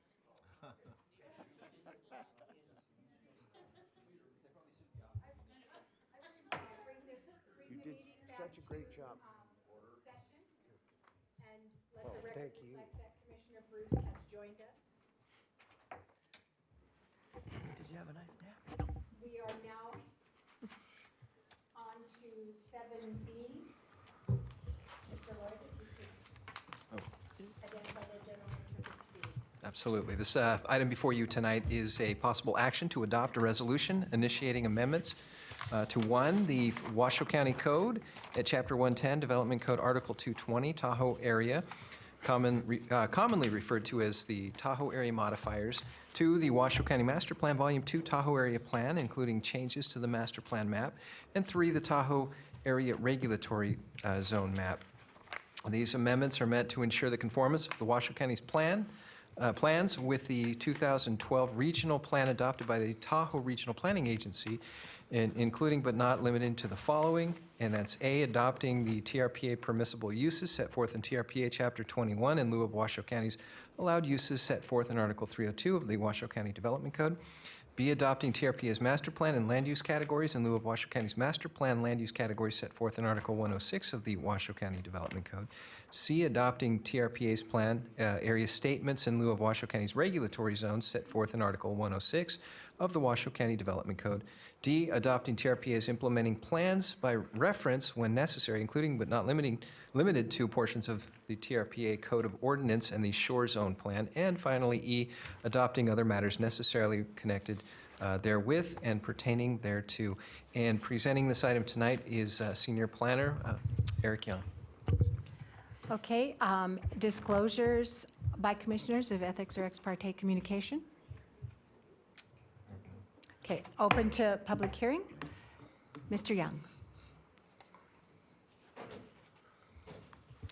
Thank you, Madam Chair. I'm Eric Young from the Planning Division.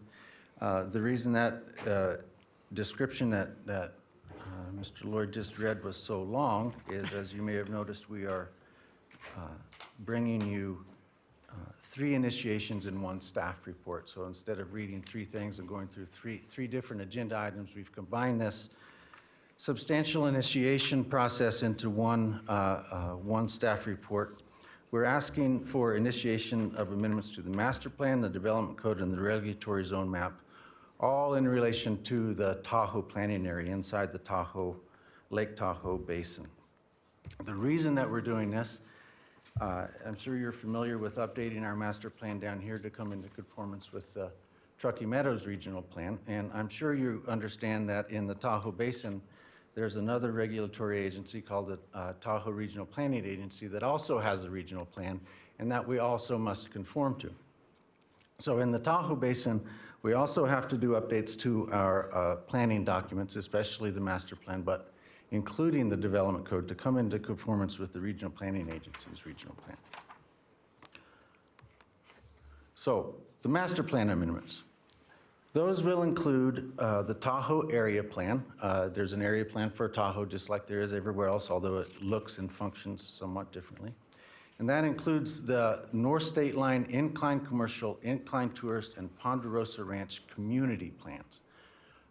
We'll get into just a second how familiar you are with all of these. I know you're very familiar with the way the plans work down here in the valley. We don't deal with these too often up at the lake, so if you're not familiar with them, over the next few months, you will become so. Thank you. We're also Early asking warning. for amendments to the master plan map, not just the master plan text, meaning these things mentioned here, the community plans and the area plan, but also to the map. So if you're familiar with when you go online to find these things, I imagine some of you do that. Maybe the public, this is how the public finds our area plans. This is what it looks like when you go online. So these are the 5 things that I just mentioned. If you'd like to go have a look at them, they're right there on our webpage, and that's what they look like, everything alphabetically to help you find them. So as was mentioned in the description, the change to the maps is to actually replace our master plan designations with the TRPA's, the Tahoe Regional Planning Agency's master plan designations. So you have there, I used to always forget that these are so small. I'm trying to remember now that you get to see something small while I'm looking at something big. So you do have a larger piece of paper that reflects exactly this at your desk.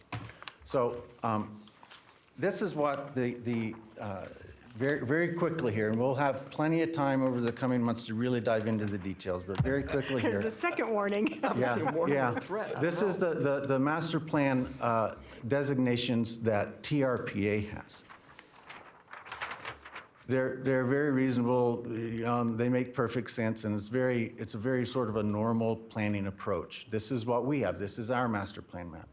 What we would eventually be planning to do is to replace this map with this map. So what do we need to do this for? Well, modernization and updating to remove all the outdated references and the goals and policies, which are significant. They have updated, sort of what you might call deferred maintenance. They've piled up over time. And importantly, what's called the environmental review and update to make sure that this plan is consistent with the regional plan's environmental thresholds. The regional plan in the basin functions largely as a means to preserve the environmental quality of the lake and of the basin. And so its primary goals are clarity of the lake and everything that goes into that. And so the environmental review of our plan is based on the thresholds that they've established based on maintaining that environmental quality. Our plan has to help their plan meet those thresholds. So we have actually entered into a contract just in the last couple of days with an environmental review agency up at the lake that will help us do this review because they have some capacity that we don't have to understand really what TRPA is looking for. And then the change to the map, in a very large way of speaking, what we're doing is we are recognizing TRPA's approach to planning. You know, jurisdictions all over, I'm sure you've studied some planning, even Reno, Sparks, and Washoe County, right? We all three have a little bit of a different approach to planning. Sparks is very cued into planned unit developments, and Reno has their approach to things with a lot of special planning areas. We have our approach to things that we're all familiar with. One way of looking at this is the Tahoe Regional Planning Agency has another approach to planning that we're not quite as familiar with as the ones down here. But it is a consistent, workable approach to planning. And what a lot of these initiations that we're asking you to do today are really about is about shifting the county's approach to planning at the basin over to match the regional agency's approach to planning. So what about the development code? In the development code, the amendments are to Division 2, the area plan regulations, what I'm sure you're familiar with as the area plan modifiers. You hear about those a lot.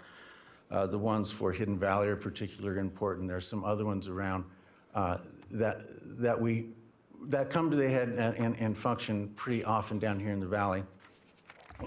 At the lake, they're pretty important. They describe a lot of different development standards and way things happen.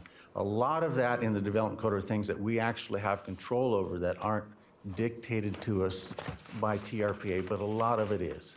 And you'll find all of that is Article 220. And once again, to the map, what we're doing is to propose making this shift to their approach to planning.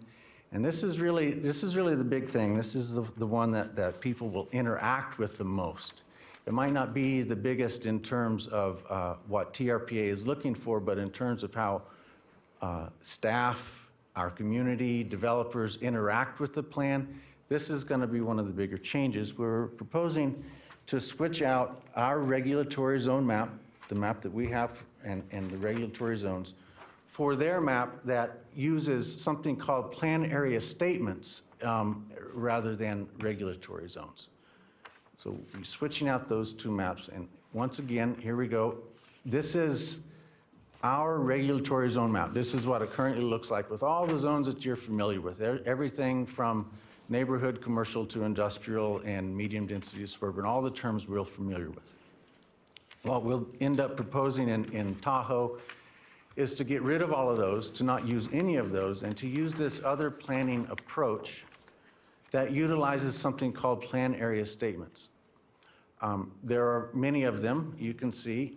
They each cover a separate geographic area, and they each function as kind of what other jurisdictions in the basin are calling sub-areas, sub-districts. We can come up with whatever term we want. Basically, what they do is they function as regulatory zones. They already exist. We don't need to create them. The standards already exist. They've existed since 1996. So why are we doing it? Once again, modernization and updating, the environmental review, and most importantly, to recognize TRPA's plan area statements and community plans as the planning tool that determines allowed uses and development standards, just like a regulatory zone. So if you want to know, for instance, what can I do on my property? What are the allowed uses? Can I do this use? If you're calling the front desk and saying, is this allowed? We no longer will look at a zoning district. We'll no longer look at neighborhood commercial or medium density suburban. We'll go straight to the plan area statement, which is what we've supposed to have been doing since 1996. But we'll go to the plan area statement and it will be actually incorporated into our GIS database. So it will be incorporated into the parcel base and utilized as a regulatory zone in the county scheme. So I'm going to go back for a little bit of background here. Those are the major changes. Of course, there'll be a lot of other changes, but in terms of the big, broad change that we need to make, what you just saw is what we need to do. So here's some background on how we got here, and then I think we can turn it back to you. TRPA was created a long time ago in '69, but it didn't get this regional planning authority until '84, when it came up with the first regional plan. And then there was a series of legal disputes that ended up not resulting in the implementation of that plan until 1987. So jurisdictions started working on area plans and planning documents. Washoe County's Tahoe area plan and these plan area statements and community plans dates back to 1996, as far as I can find. And that's an important statement, as far as I can find. Because it turns out that the 4 community plans we have, the North State Line Plan, Incline Commercial, Incline Tourist, and the Ponderosa Ranch community plans, together with the Tahoe area plan, the county commission did indeed adopt all of those plans. But it appears that we did not adopt the plan area statements, nor did we adopt any of the design guidelines. Turns out that doesn't matter because we had to follow them anyway. But we have essentially over the past many years been like all the jurisdictions up there. This is not just Washoe County. I want to make that clear. When I first started this, I was under the impression that Washoe County was a kind of a black sheep and an outlier, and we were somewhat contrary and so forth. But over the last year, I found out that really all the jurisdictions have gone through a very similar process as we have in terms of coming around to what's necessary. So for many years, all of these years, we've really tried to maintain this dual approach of keeping our approach. We really want to maintain our zoning. We want to have a neighborhood commercial or our term for regulatory zone on a property. We want to have our approach. So we tried to do that, knowing that we still have to do their approach as well. So we've ended up with something called the Tahoe Planner. I think you all know Eva Kraus. She has become a sort of de facto Tahoe Planner. And too often when somebody calls up to say, what can I do in Tahoe, we all have to turn to her because it's complicated. And she has to say, okay, well, here's the plan area statement, here's the community plan. Well, yes, ma'am, yes, sir, I know your zoning is neighborhood commercial and the development code says you can do that, but you can't really, because the real code that we never really adopted says this. So it's unfortunate, it's not a good way to deal with the community, and it's been somewhat difficult to administer over the years. So for whatever reason, I'm not sure, maybe just change is hard.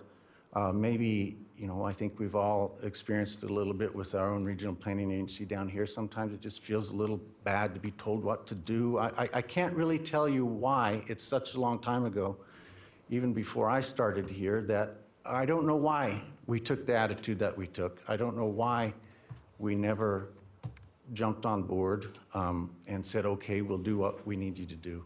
But for many years, decades even, we have tried to maintain this dual approach.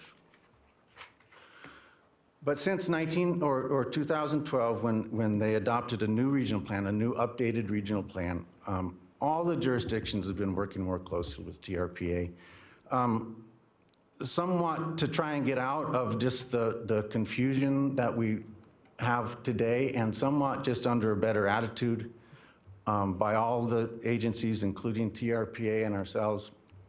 When I met with the CAB up at Incline the other night, I suggested that what's really happened is we're listening to each other a lot better. And over the last year, TRPA and Washoe County staff have really tried to listen in a two-way street. And it's really helped us start to make some strides in understanding what each other's needs are and helping us to get there.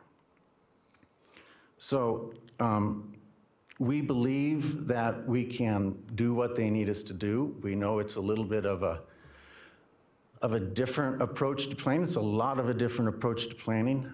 We're hearing from the community that it's long overdue. The comments from the CAB were they're glad we're finally getting rid of the dual approach. They're okay that it's not the county approach, that they're okay that it's the lake approach. It's the approach that they're used to anyway. It's the agency that they're used to dealing with. So, it's going to be a learning curve. It's going to be something for all of us to kind of learn what it is we're changing before we change it, I suppose, and why we're changing it. But as staff continues to develop the draft and put together the specifics, we'll be going back out to the community. We'll be happy to come here for a workshop if you request it and need it. So. You're calling it a warning. I didn't mean it that way, but I think that if we do move forward with these amendments, we'll have a lot of time to come to you in public hearings and other forums to discuss exactly what's happening. In the meantime, I would like to provide for you just some of the information that you can start looking around yourself. The TRPA website is excellent. It's extremely informative and easy to use. The bi-state compact that creates them is short and interesting. The story of the Regional Planning Agency on there is very informative, and it can really help you understand why I'm here today asking you to help us do this. The regional plan itself and the Code of Ordinances is there. In particular, this Chapter 13 area plans in the Code of Ordinances, it spells out what all of our requirements are, what we have to do, what the components are, what has to be in this plan, and what it has to do. So here's a chance for you to sort of jump into that and begin to familiarize yourself if you're interested. So as far as a recommendation and a motion goes, we are recommending that the Planning Commission initiate these amendments to the Washoe County Master Plan text and maps, the Washoe County Development Code, and the Washoe County Regulatory Zone map in regard to the Tahoe planning area in order to come into conformance with the Tahoe Regional Planning Agency's regional plan for the Tahoe Basin. And we have provided a motion to that effect in your staff report. So I'm ready for any questions or discussion. Thank you very much. Do we have any public comment on this item? We do not. Okay. So I'll bring it back to the board for commission questions. Okay, I will close the public hearing and bring it back to the board for a motion. Madam Chair, Commissioner Chesney. I move that after giving reasoned consideration to the information contained in the staff report, the Washoe County Planning Commission, 1, adopt the resolution attached as Exhibit A to the staff report to initiate a development code amendment, a master plan map and text amendment, a regulatory zone map amendment, and other amendments as described in the staff recommendation. And 2, authorize the chair to sign the resolution on behalf of the Planning Commission. I further move to direct the staff to bring the amendments back to the commission for a hearing within 125 days of this date. Madam Chair, I second that motion. Thank you, Commissioner Doncheck. Before, if the commission will indulge me, I would, I should have said this before, but I do commend planning staff and that you're moving forward on something that's very collaborative and very comprehensive. So congratulations on moving forward. All those in favor? Aye. Opposed? Motion carries unanimously.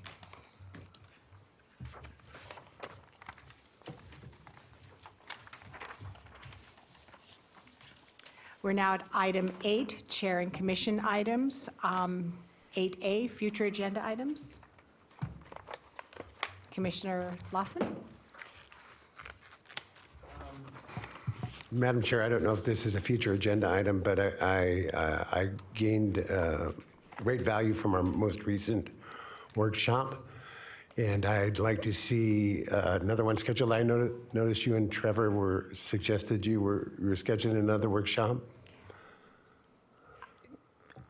We have been talking about, yes, we want to make these regularly occurring workshops. Okay, and so it's not an agenda item, Madam Chair, but how would I provide input into the topic of those workshops? Mr. Lloyd? Yeah, you would start with myself. Okay, I thought request, so. yeah. I just wanted clarification. Thank you, Trevor. Thank you, Madam Chair. You're welcome. Any other future agenda item requests? Requests for information from staff? Okay. Item 9, directors and legal counsel items. 9A, reports on previous planning commission items. Mr. Lloyd. I have none since the last meeting. Thank you. Madam Chair, may I? Certainly.